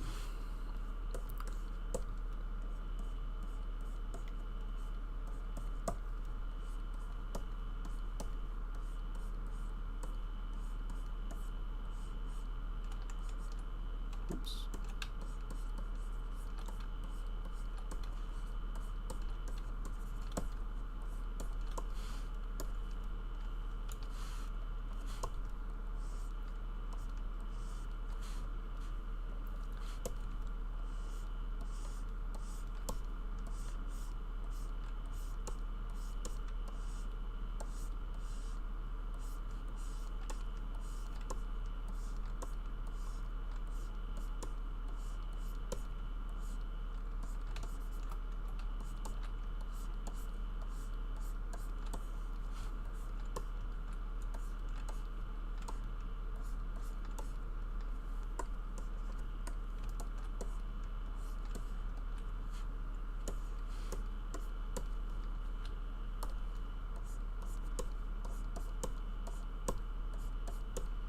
So again, knock symmetry off and don't do everything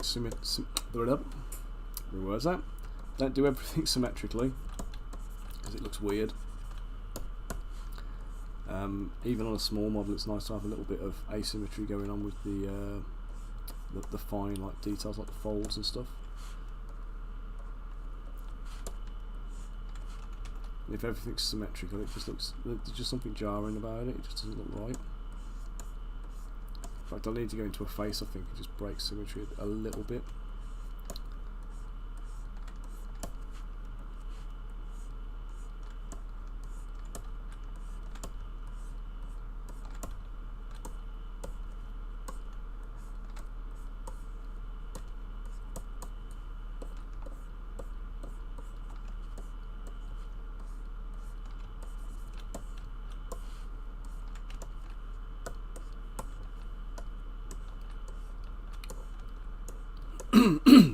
I still think she looks like a little miniature Daenerys Targaryen.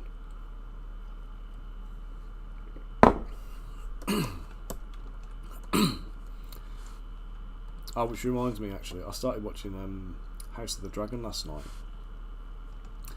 I'd not watched it yet. I've been saving it up for when I've got it all recorded, but then I hadn't actually got around to watching it. And it's pretty good, isn't it? It's better than I was expecting. I know I did not have high hopes for a Game of Thrones like prequel at all, and I'm still totally on the fence about what's his name, the Doctor Who guy. I find him I don't know, a difficult one to get on board with. Every time I look at him, I just see, you know, the old Ghostbusters movie, the big bad guy knight in the painting. I just see him. So I can't quite take him seriously.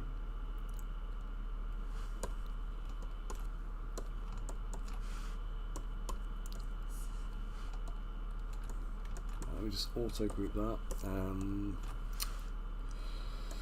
Delete the hidden. I just need to reshape the vest.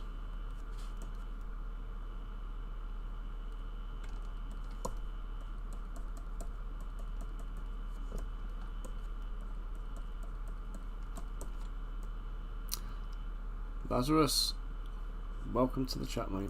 Yeah, is that his name? The guy from Ghostbusters.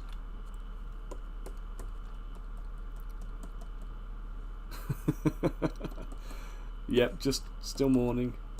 But you know what? I lose track of the daytimes and whatever time of day it is here. So you can use good morning any time of day, and I don't know where in the world you are, so I just have to tick it as a given. But yeah, that's who he reminds me of anyway. The what's his name, Matt? I want to say Baker, but I'm sure that's wrong. It's Tom Baker, wasn't it? Was the Doctor? I don't know what his I can never remember his surname. It does play it well, but that's it, Matt Smith.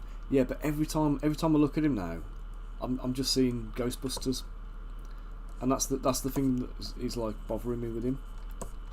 I just want him to, like, I don't know, just change his hairstyle or something, just to.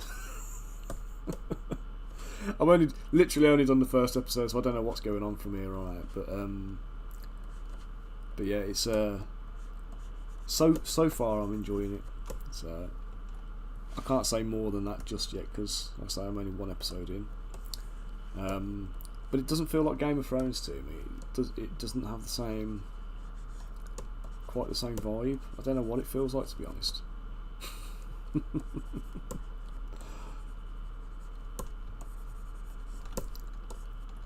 Do you know what I mean? It's.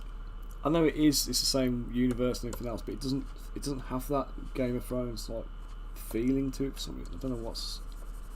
It might come later, but at the moment it's just missing.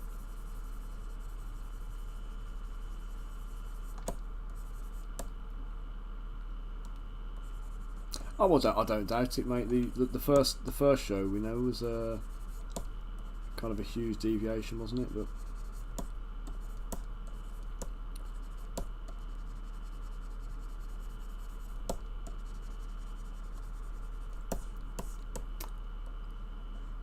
I just need to carve a bit in shape into that. Give me a second.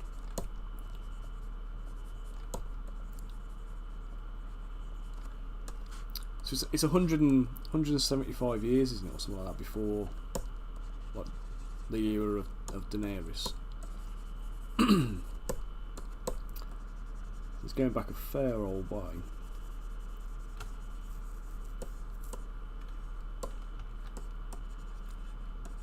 And after I've got that out of the way, I need to get cracking on with the Lord of the Rings series on Amazon as well, because that's still one I've been meaning to watch, but I was waiting for the same thing again. I didn't want to be kind of going back into that and having to do it all on week by week basis and being left hanging.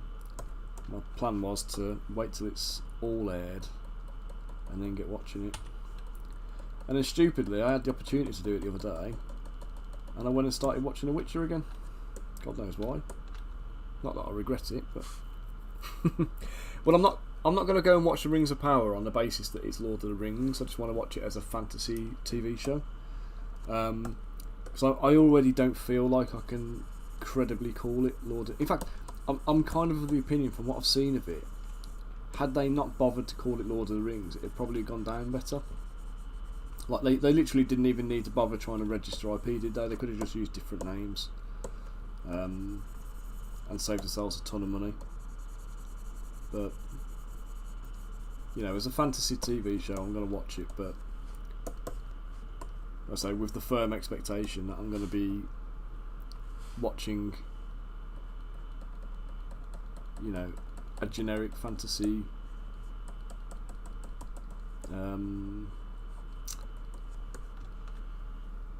drama, action show.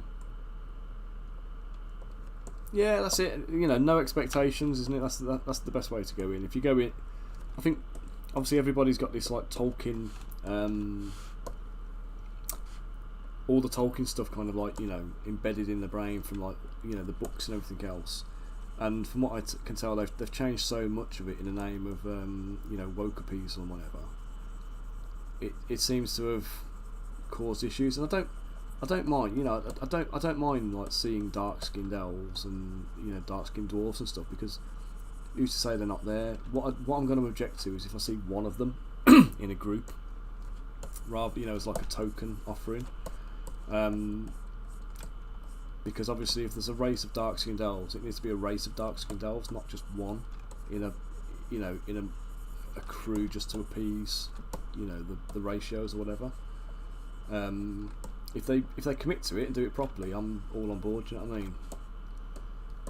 So I would reserve judgment for now because I haven't seen it, but I know what I'm expecting.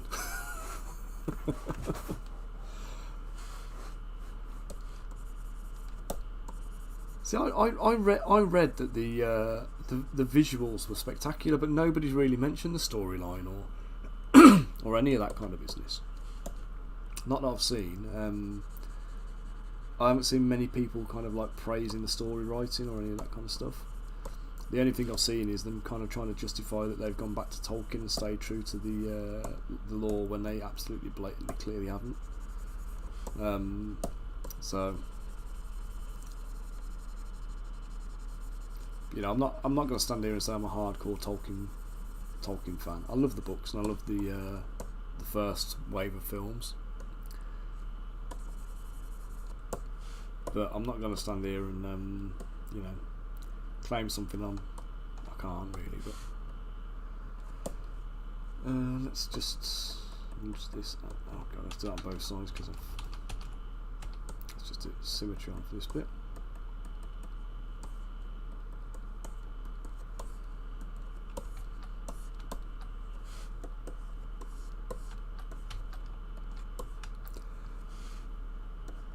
Let's get this little bit of cording around the outside of the vest.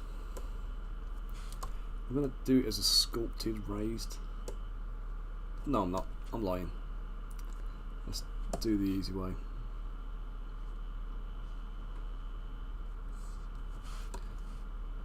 It's a minor detail, and I know this will work.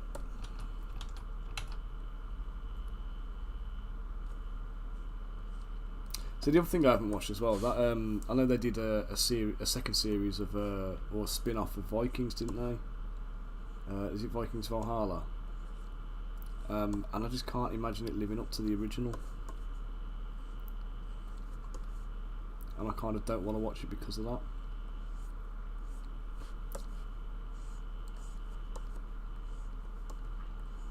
I even tried watching God, I can't even remember what it's called now. What was the other one with the Vikings where they had the Christian? Was it a Christian? A Christian boy who kind of becomes a Viking or something like that. Oh, it was unwatchable. Couldn't do it. Everything about it just felt cheap. Do you know what I mean? Is it? I know you're a big Vikings fan there, but is it as good as the original series? Is it going to be a massive letdown, or is it actually? Is it a good watch? Do you know what, you say that with the original ones, but you're all gonna like crash out and leave now. But I don't even like the original Star Wars movies. I never watched them when I was a kid. Not really. My dad wasn't a big fan of that kind of stuff, and I never got into like Star Wars as a series when I was younger. And then by the time I was old enough to kind of, the newer films started coming out, and I tried to go back and watch them. I found them just unwatchable because of the effects were so bad, and everything. The scripts was terrible.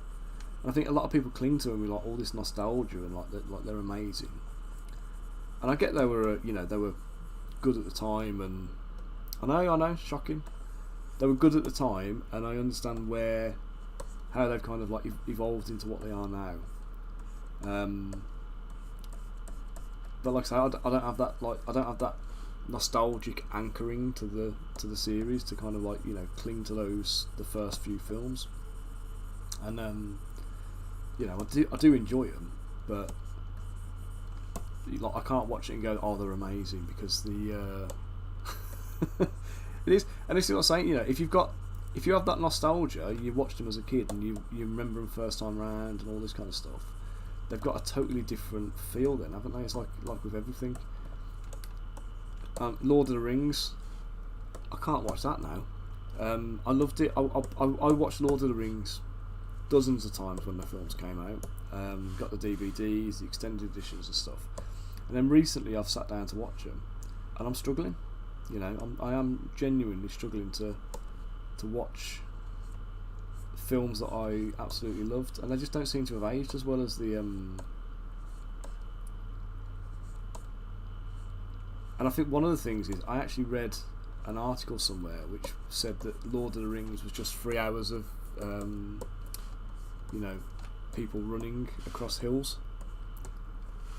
and I laughed at it, and then I watched it. I was like, it is 3 hours of people running across hills, and there's just loads of these scenes where they're just on mountain tops running through the snow and things like that, and it's like those elements there, like if you remove all of those like filler scenes, and I know they're kind of scene setting and it's important for the story and whatever to understand where they are and what they're doing, but once you remove all of that, it's like, God, the film's like a lot shorter now.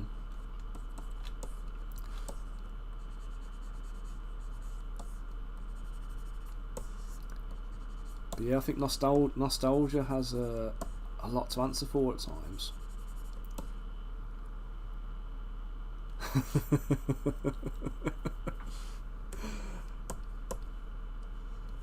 My little one's still a little bit scared of Lord of the Rings. I tried to get him to watch it a bit, and he watched it so far, and then when all the orcs started coming out, he was like, "Yeah, I need to turn this off, Dad." I'm not fair enough. I won't force it now. A couple of years time, you got no choice. But and then we had what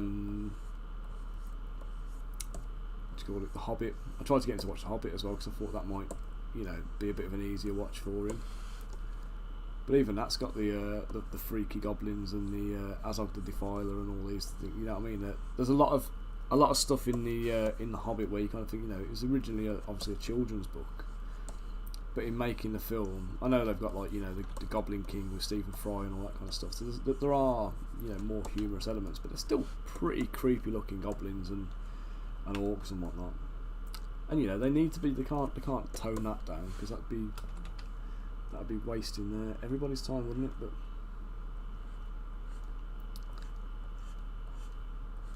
some things on there. We'll go for a few buttons on this side. Let me just carve them in the inside there, just in case we can see them.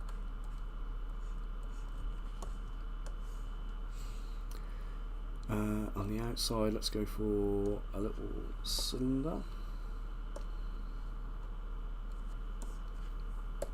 Just shrink that back in.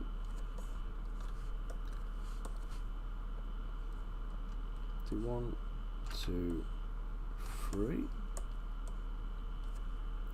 Just position them all so they're on the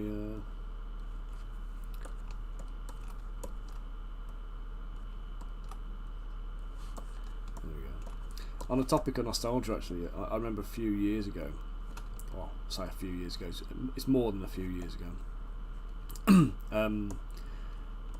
like on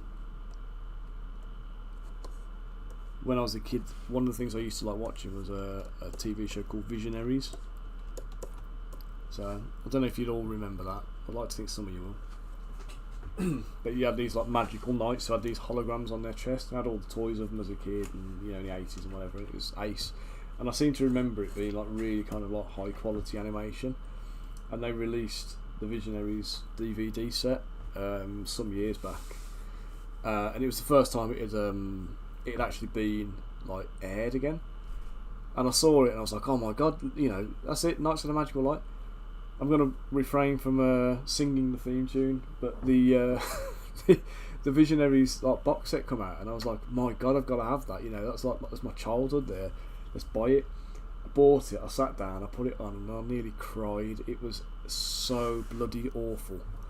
The animation was shocking. The stories were weak. The voiceovers were absolutely 1980s at their worst. And I had this super fun, Animals of Farthing Wood, Jason the Wheeled Warriors, Ulysses, all of these things from the 80s that I used to love, and I've not revisited most of them because of the Visionaries experience. So, what was the other one? Mask. That was the other one. Mask. That was about on par. Oh, what was the one? No, it was amazing back then, but if you try and rewatch it now, it is absolutely appalling.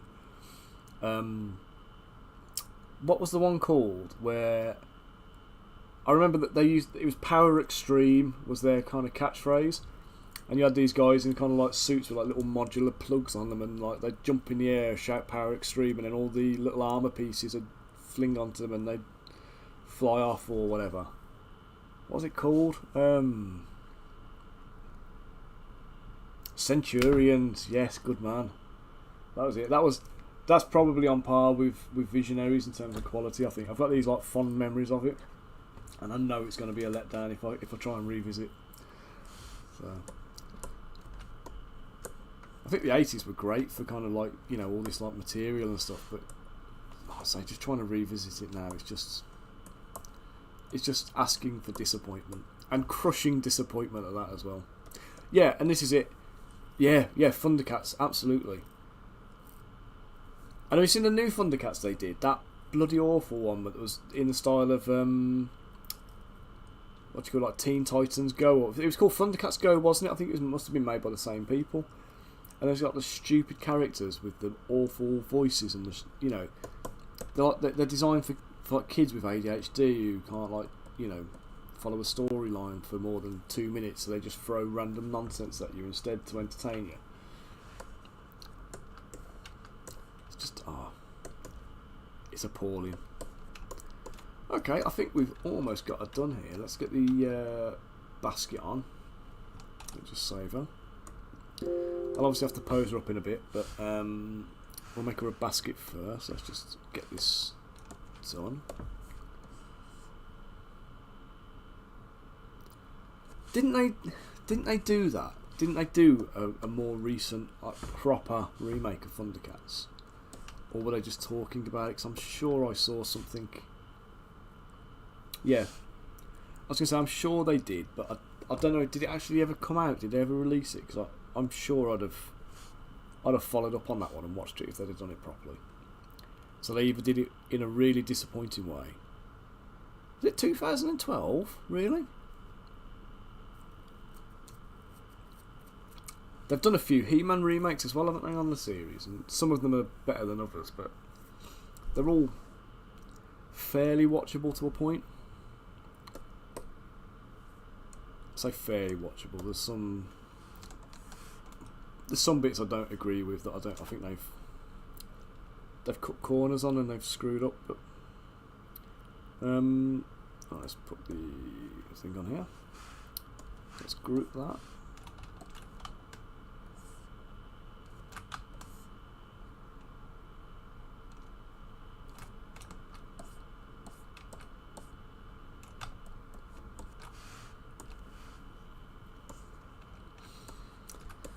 Right, so I'm just going to split into groups. Let's take that one, duplicate it, and do a bit of a boolean.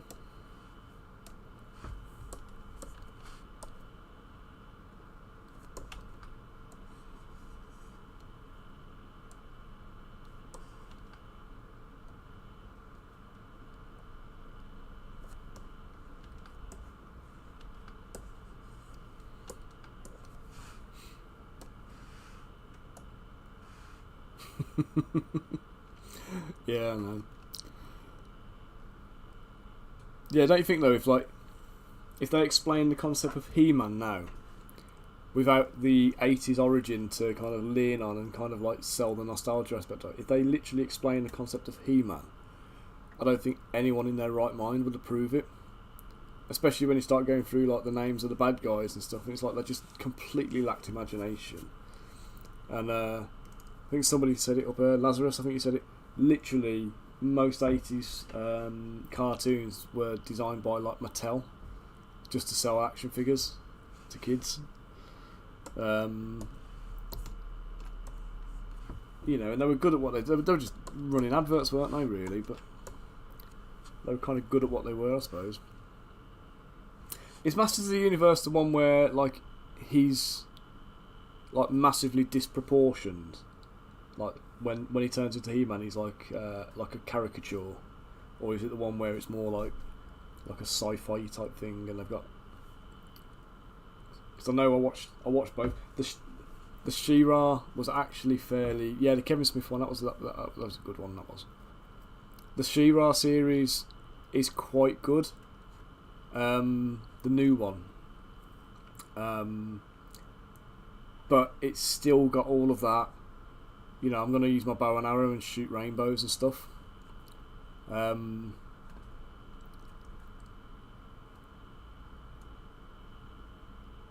one was that? He-Man, isn't he? Or am I thinking of something else? I might be thinking of the wrong one.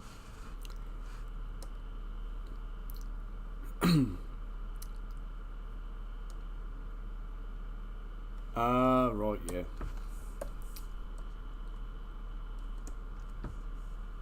Is that the one where right at the beginning he goes and seals the like Skeletor steals his tries to steal his power or something like that, and he seals some kind of tomb or something like that, or some portal? Is it that one?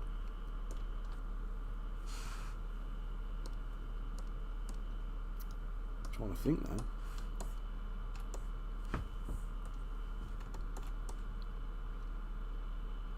Yeah. I think that is the one I'm thinking of then. It's more about Man at Arms, isn't it? And his daughter and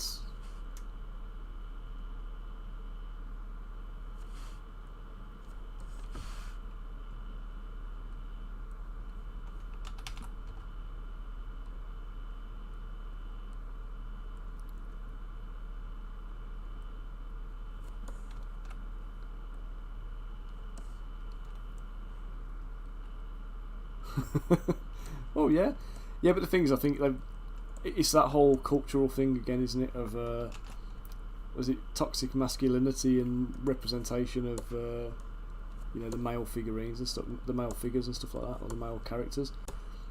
And then they've kind of gone, all right, we're going to take Man at Arms, who's one of the key characters, but we're gonna make his we're gonna write him out a little bit, make him less important, and Man at Arms as heroes and Masters of the Universe is going to be his daughter. So, if I'm thinking of the right series, anyway.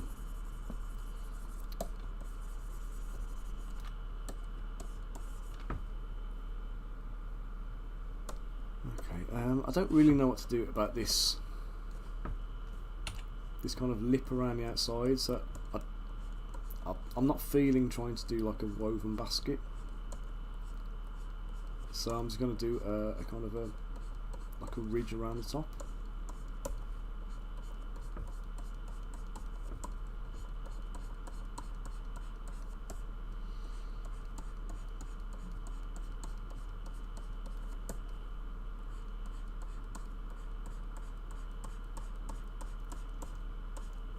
This is a bit of a weird one because it's although it's a sculpt for Mike, it's I need to make sure like I do right by Red Straw Baby in the sculpt. So obviously she's done a lovely job designing the characters, and I don't want to screw it up and wing it and change, her intentions, if you like. So I've got to kind of make sure it stays true to the original design. So I think under here, what I'm going to do is I'm going to do a few.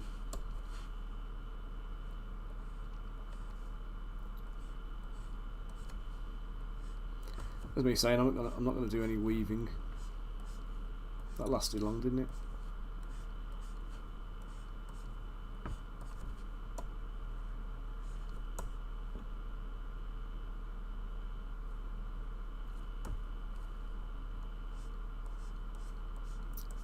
What's that point? Are you doing some He-Man minis, are you?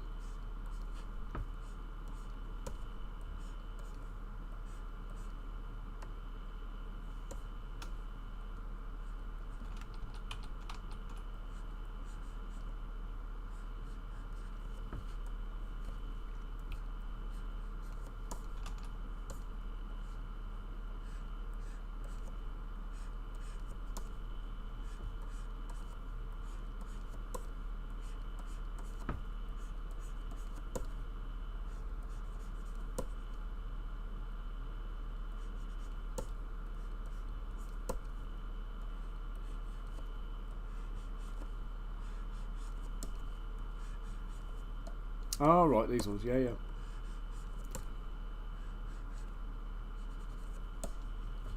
We get to do a little bit of work together again.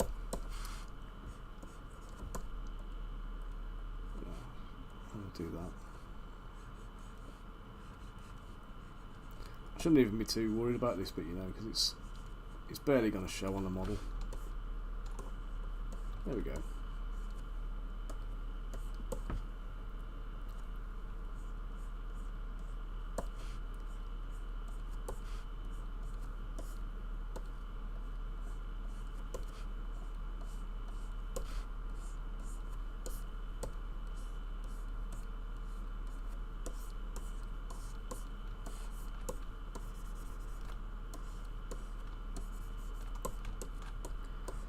Okay, so next up is the handle.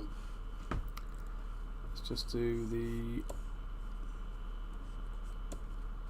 what we need to do here.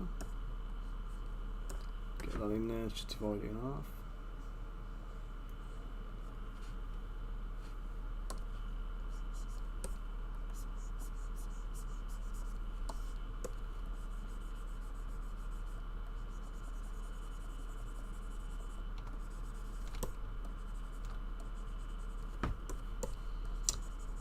Go.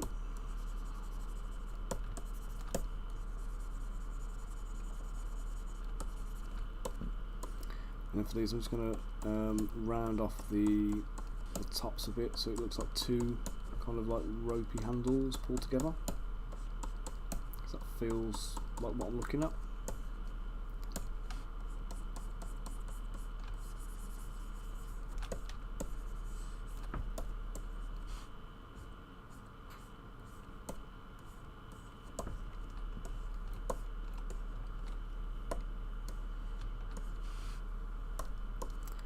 Let's just get this bit down here and raise these a touch.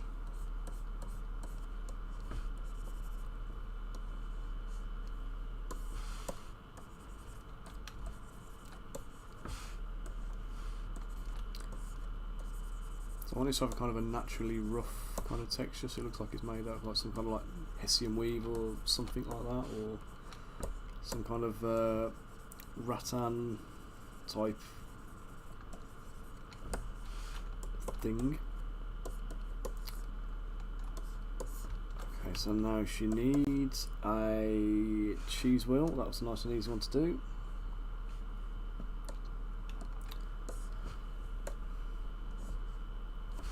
Let's do some divisions on that.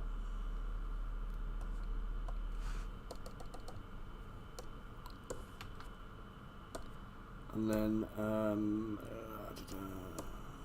let's dynamesh it, slice it through the middle.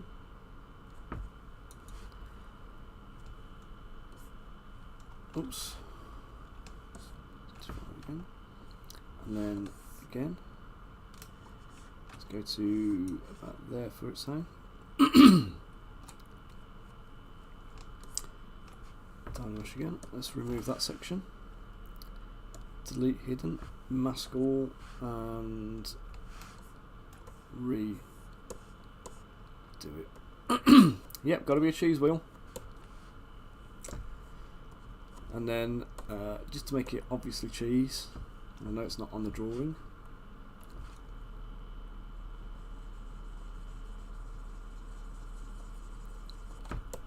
We'll give it the old classic Swiss cheese bubbles.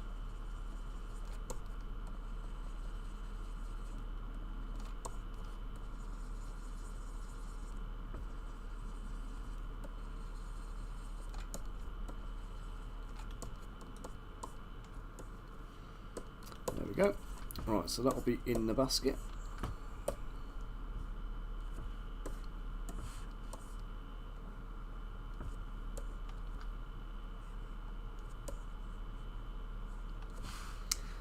And then we've got some leeks.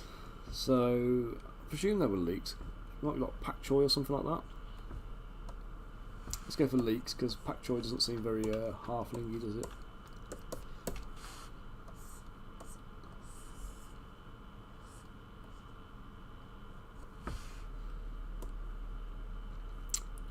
I'm going to add. Oh, my bomb's falling asleep. I'm going to put some radial symmetry on for a second. And we're going to just do a little bit of shaping here. A bit more radial. There we go.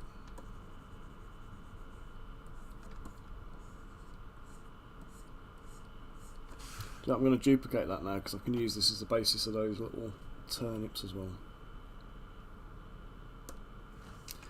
Let's just turn this first one into the leeks.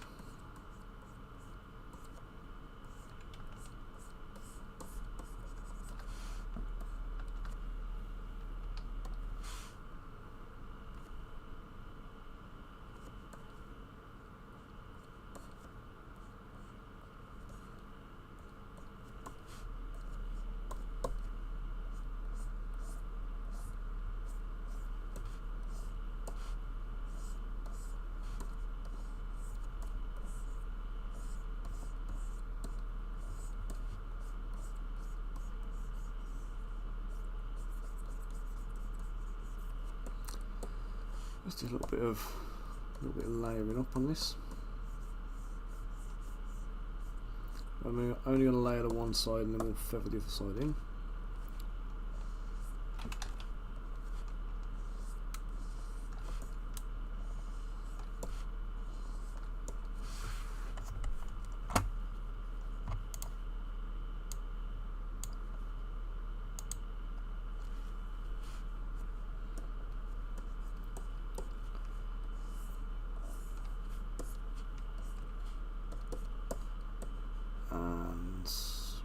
So I think this one here, I'm just going to bring this up on the outside. Bring that around there.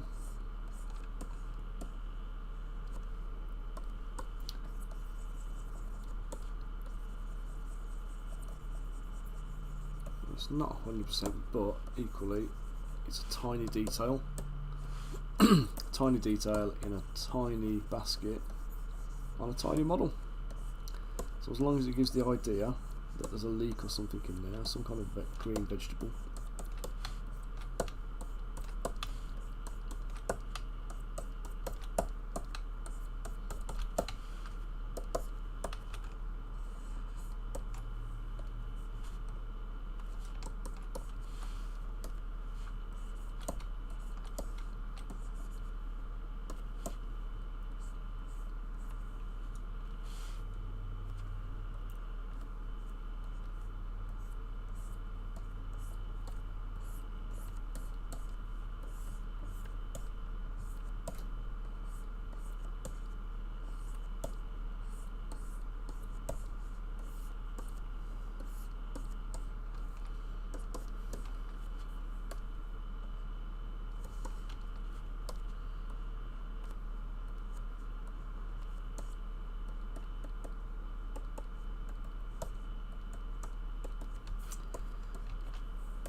Just duplicate it, rotate it around a bit so it's got a different facing.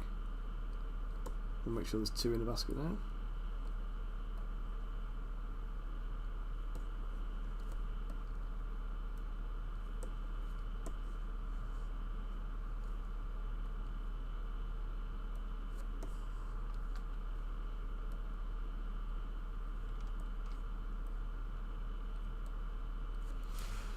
Okay, now we need a loaf of bread. So, loaf of bread is nice and easy. It's going to reshape a sphere to that kind of shape. Shrink it right down. I'm going to dynamesh it. After I've just widened out the edges on the back ends. Dynamesh it with a bit of resolution, and then I'm just going to come in with the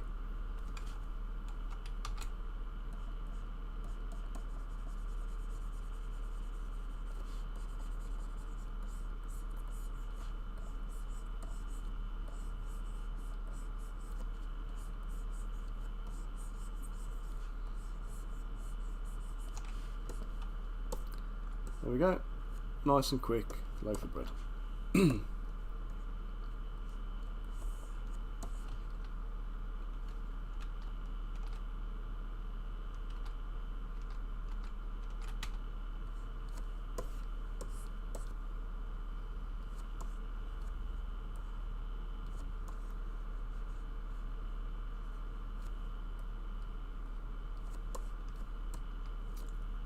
Cheese wheel is going to go there.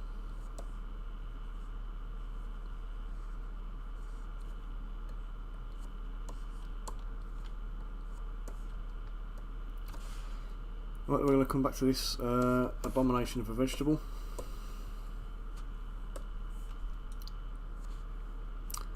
And let's reshape this into a little fat round turnip.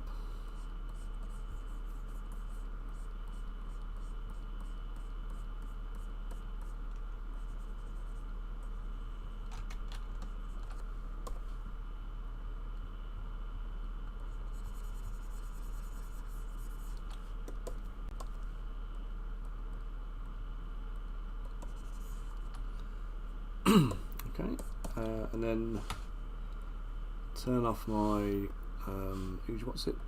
Symmetry.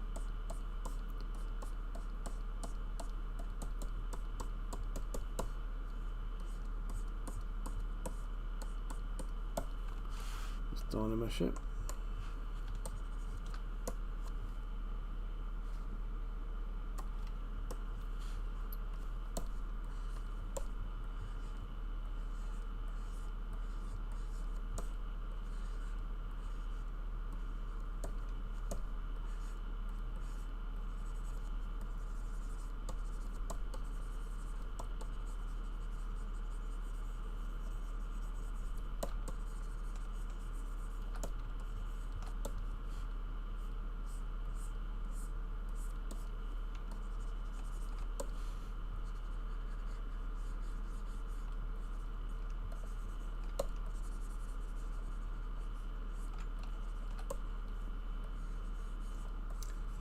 Let's get some little, do you call it, scalloped leaves on the little radish here.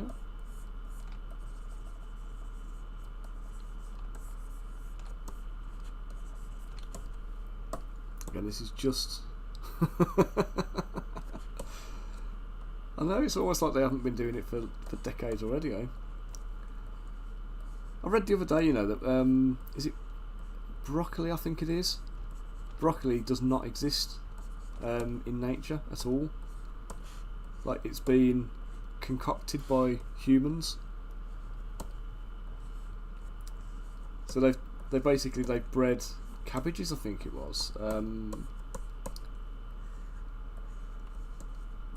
Bred cabbages and like basically genetically engineered over years and years and years through selective breeding or whatever else. They've genetically engineered broccoli, which, like, you know, it's a bizarre thought, isn't it?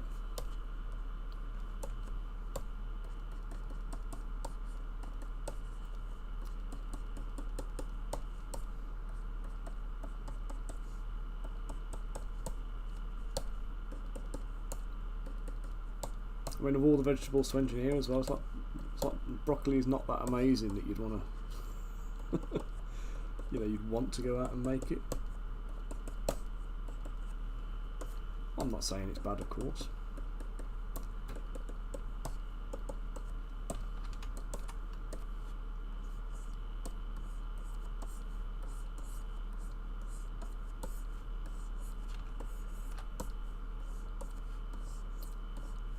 I think many a Fraggle would be proud of this, don't you think?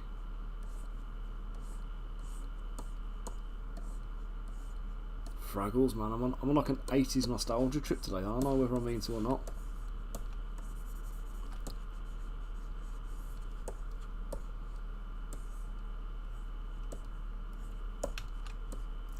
And I'll tell you this because I know she's not going to be watching it, but my sister-in-law is absolutely terrified of Fraggles. Particularly the red one. There's some story about when she was a kid that she thought she'd seen the red Fraggle. They had Fraggle wallpaper in the bedroom or something like that, and she thought she saw the red Fraggle like running across the room or something. But it's all a bit trippy. But yeah, I kind of think we've had some fun out of that over the years, so I can't knock it. Okay, so one little radish.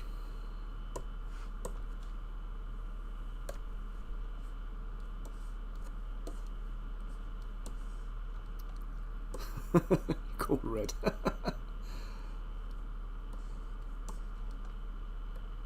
Good imagination, good imaginative name, eh? So yeah, so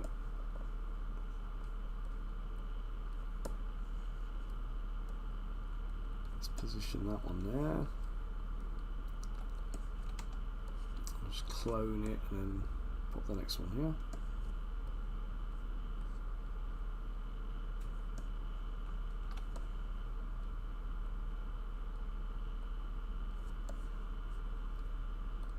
Kind of want to position them so that they fill up some space in the basket. I don't want too many like big gaps between them, so I need to do some strategic manoeuvring in a bit.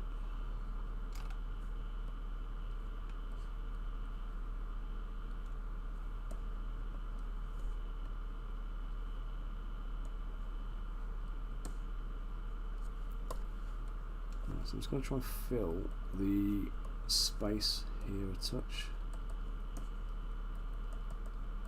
I'm just moving some of the geometry in. Let's auto group and select these. So drag the back down.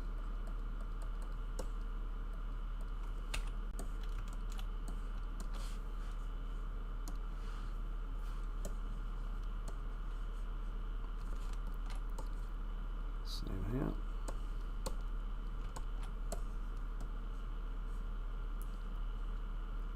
Again, this is just trying to fill some of these voids so we don't have, like, you know, resin traps on the models.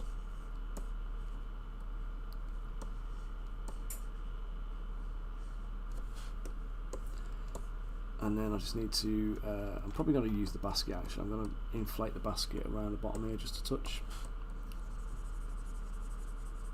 Oh no, don't want symmetry on.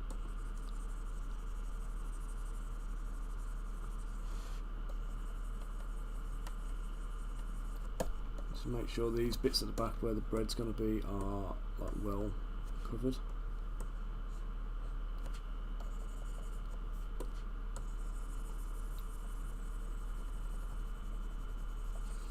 And down here where the leaks are going, or my bastardised version of a leak.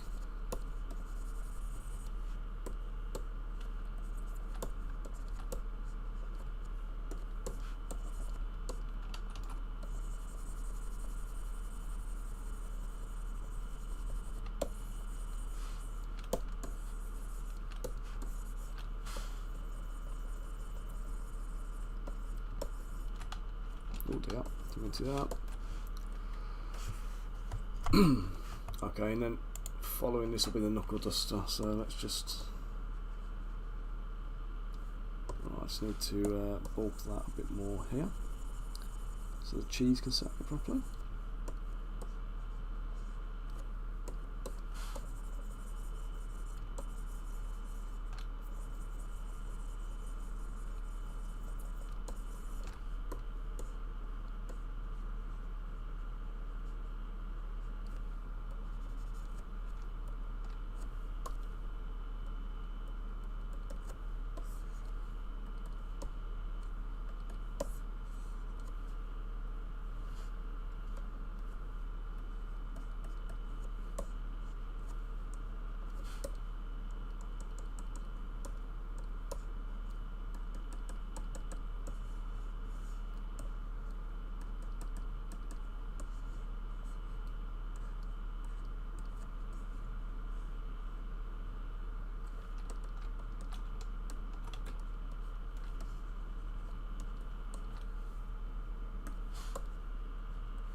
Again, just here, I'm just going to fill in just some of the gaps just to make sure that I'm not having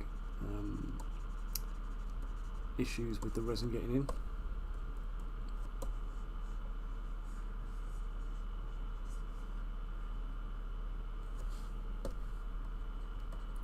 Just filling down there. There we go. And on the side, I think we're good. Down there, we'll just inflate it a touch.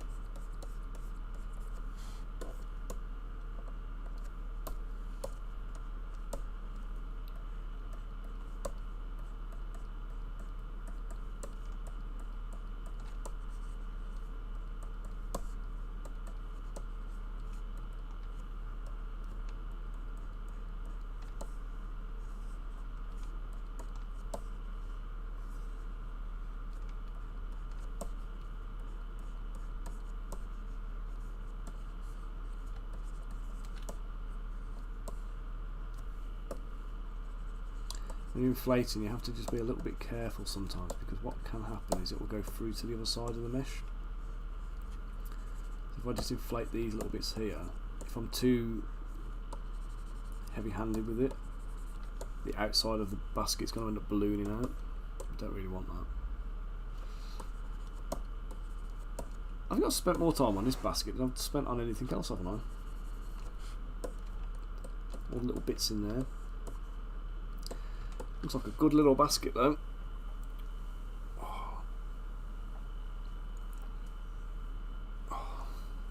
Okay.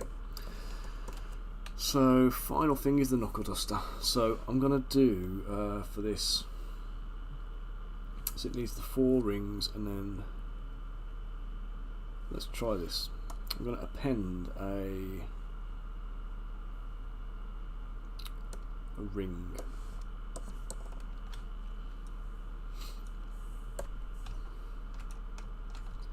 Duplicate the ring,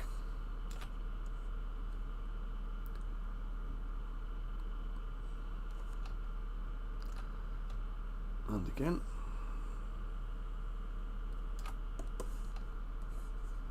And again. And I'm going to do it one more time. Stretch it out that way. Close it in.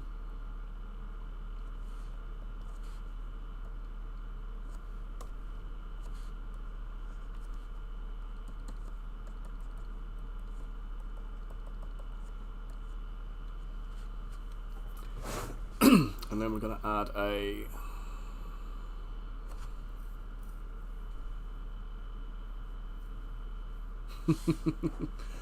well, you got the lovely illustrations as a reference as well, which is nice. So I'm going to try and think too hard about which colours to use. It's always a nice thing about using like illustrations that are fully coloured. What do I need now? Oh no, it shouldn't have been that. Delete that. Square.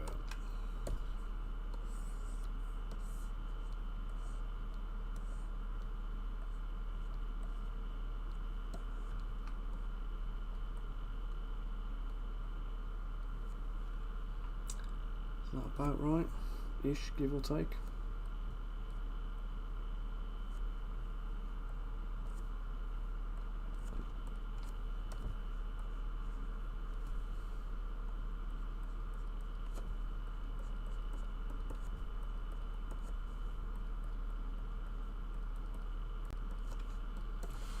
Right, now I just need to thicken that up massively. So I'm just going to drag it up to that. And I'm just going to inflate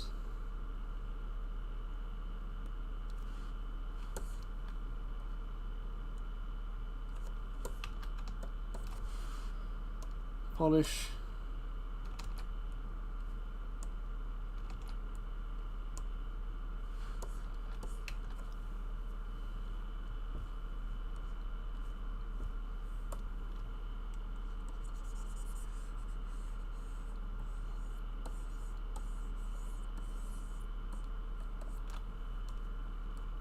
So there we go. There is the knuckle duster, nice and fast, no messing.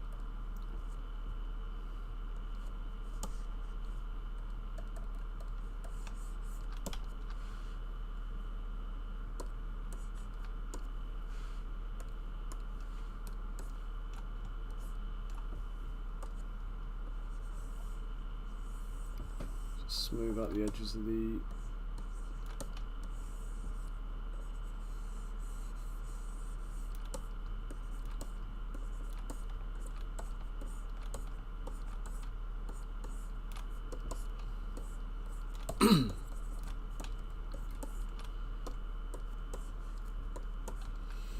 okay, let's shrink this down. Let's drop it into the basket.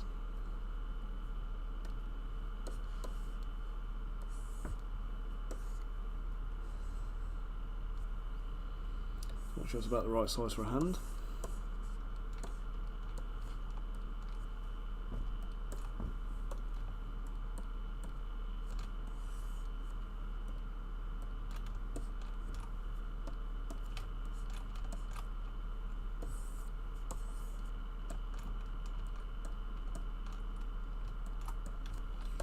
Right, I'm just going to enlarge her hands a bit.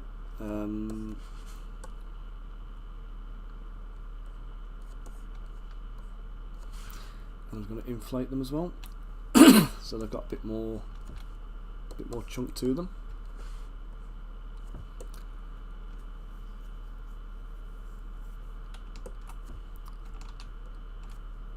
And I'm just going to widen out her forearms just a touch.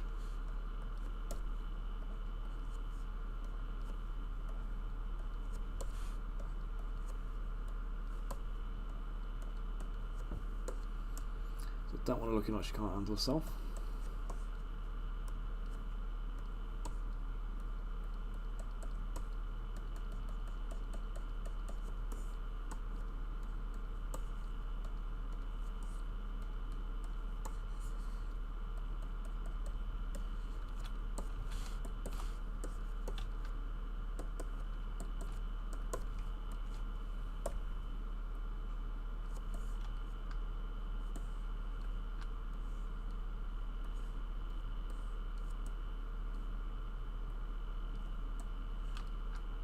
Perfect.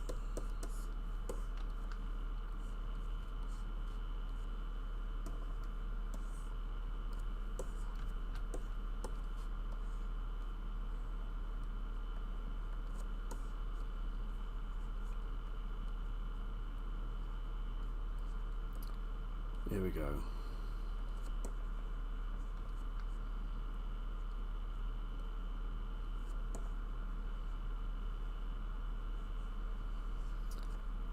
Right, I need to do something a bit creative here because this is not going to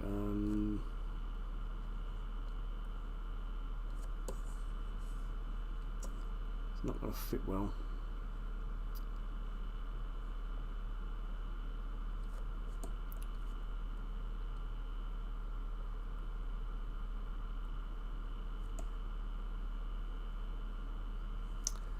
Right, so I'm just going to get back into the basket now.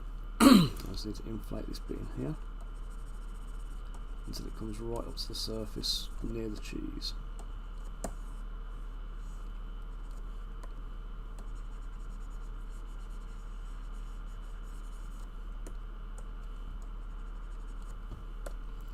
Right, inflating with the dynamic subdivision tool on is not a great idea.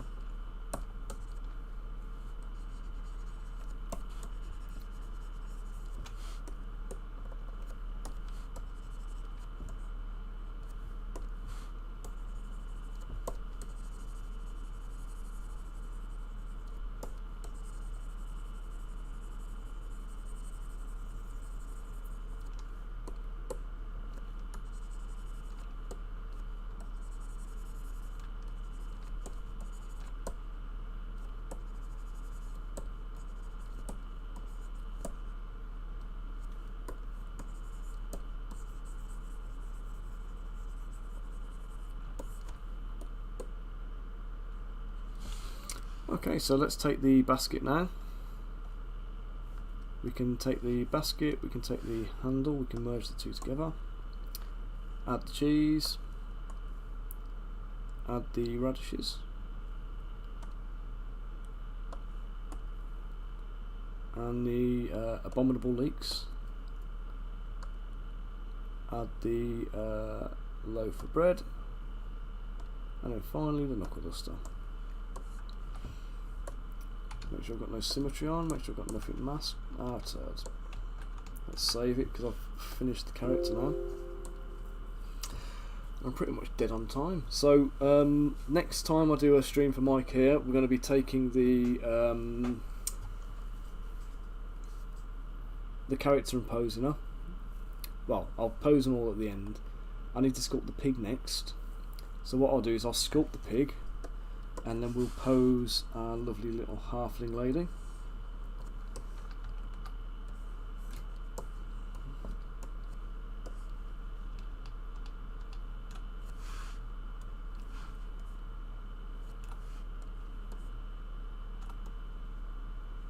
There we go. Yeah, so I'll sculpt the pig next. No worries, it's been a pleasure having you. I enjoyed doing it. Okay, so next time then we'll pose the lady up, pose up Poppy. We will take the pig sculpt. So I'll make the pig sculpt on stream next, and then once I've finished the pig, I can pose Poppy next to the pig, so she's got a hand on his ear like in the picture. And I'll also have to just build up the cart, which will probably be. It depends. The pig might be a fairly quick one, to be fair. I've got a feeling the cart is going to be a bit more of a challenge, because it's open on the back and we can see like pumpkins and things in there. So there's going to be more vegetable making on the next stream. So I might adapt them all from the turnip just for giggles. Just mutate a turnip into a dozen different vegetables and pile them in the back of the cart. Let me just ping Twitch up and we'll see who's streaming today, and we'll see if we can raid you over to somebody else.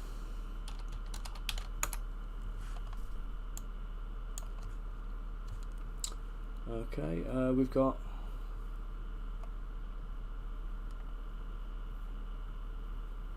GM workshop. Should we drop you in there? Bit of D&D.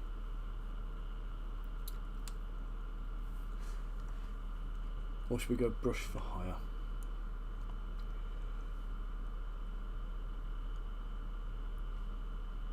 Right, let's do.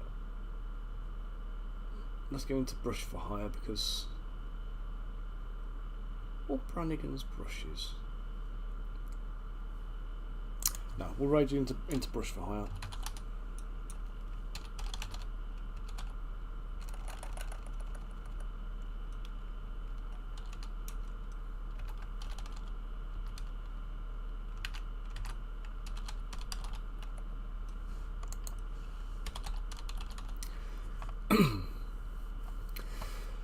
And then I'll need to go and grab myself some lunch. So thanks guys, thanks for tuning in. I'll save this and send Mike over some screenshots, and I'll say we'll do some more on her on the next stream. So I'll just tie up with Mike and find when he wants to take a little break from sculpting, from his painting, and I'll jump in on the next one. Okay guys, so thank you all again. I was going to raid out now to Brush for Hire, so be sure to say hello and give him a follow. And thanks for joining me again. Cheers everybody. Catch you all later. And we're raiding out now.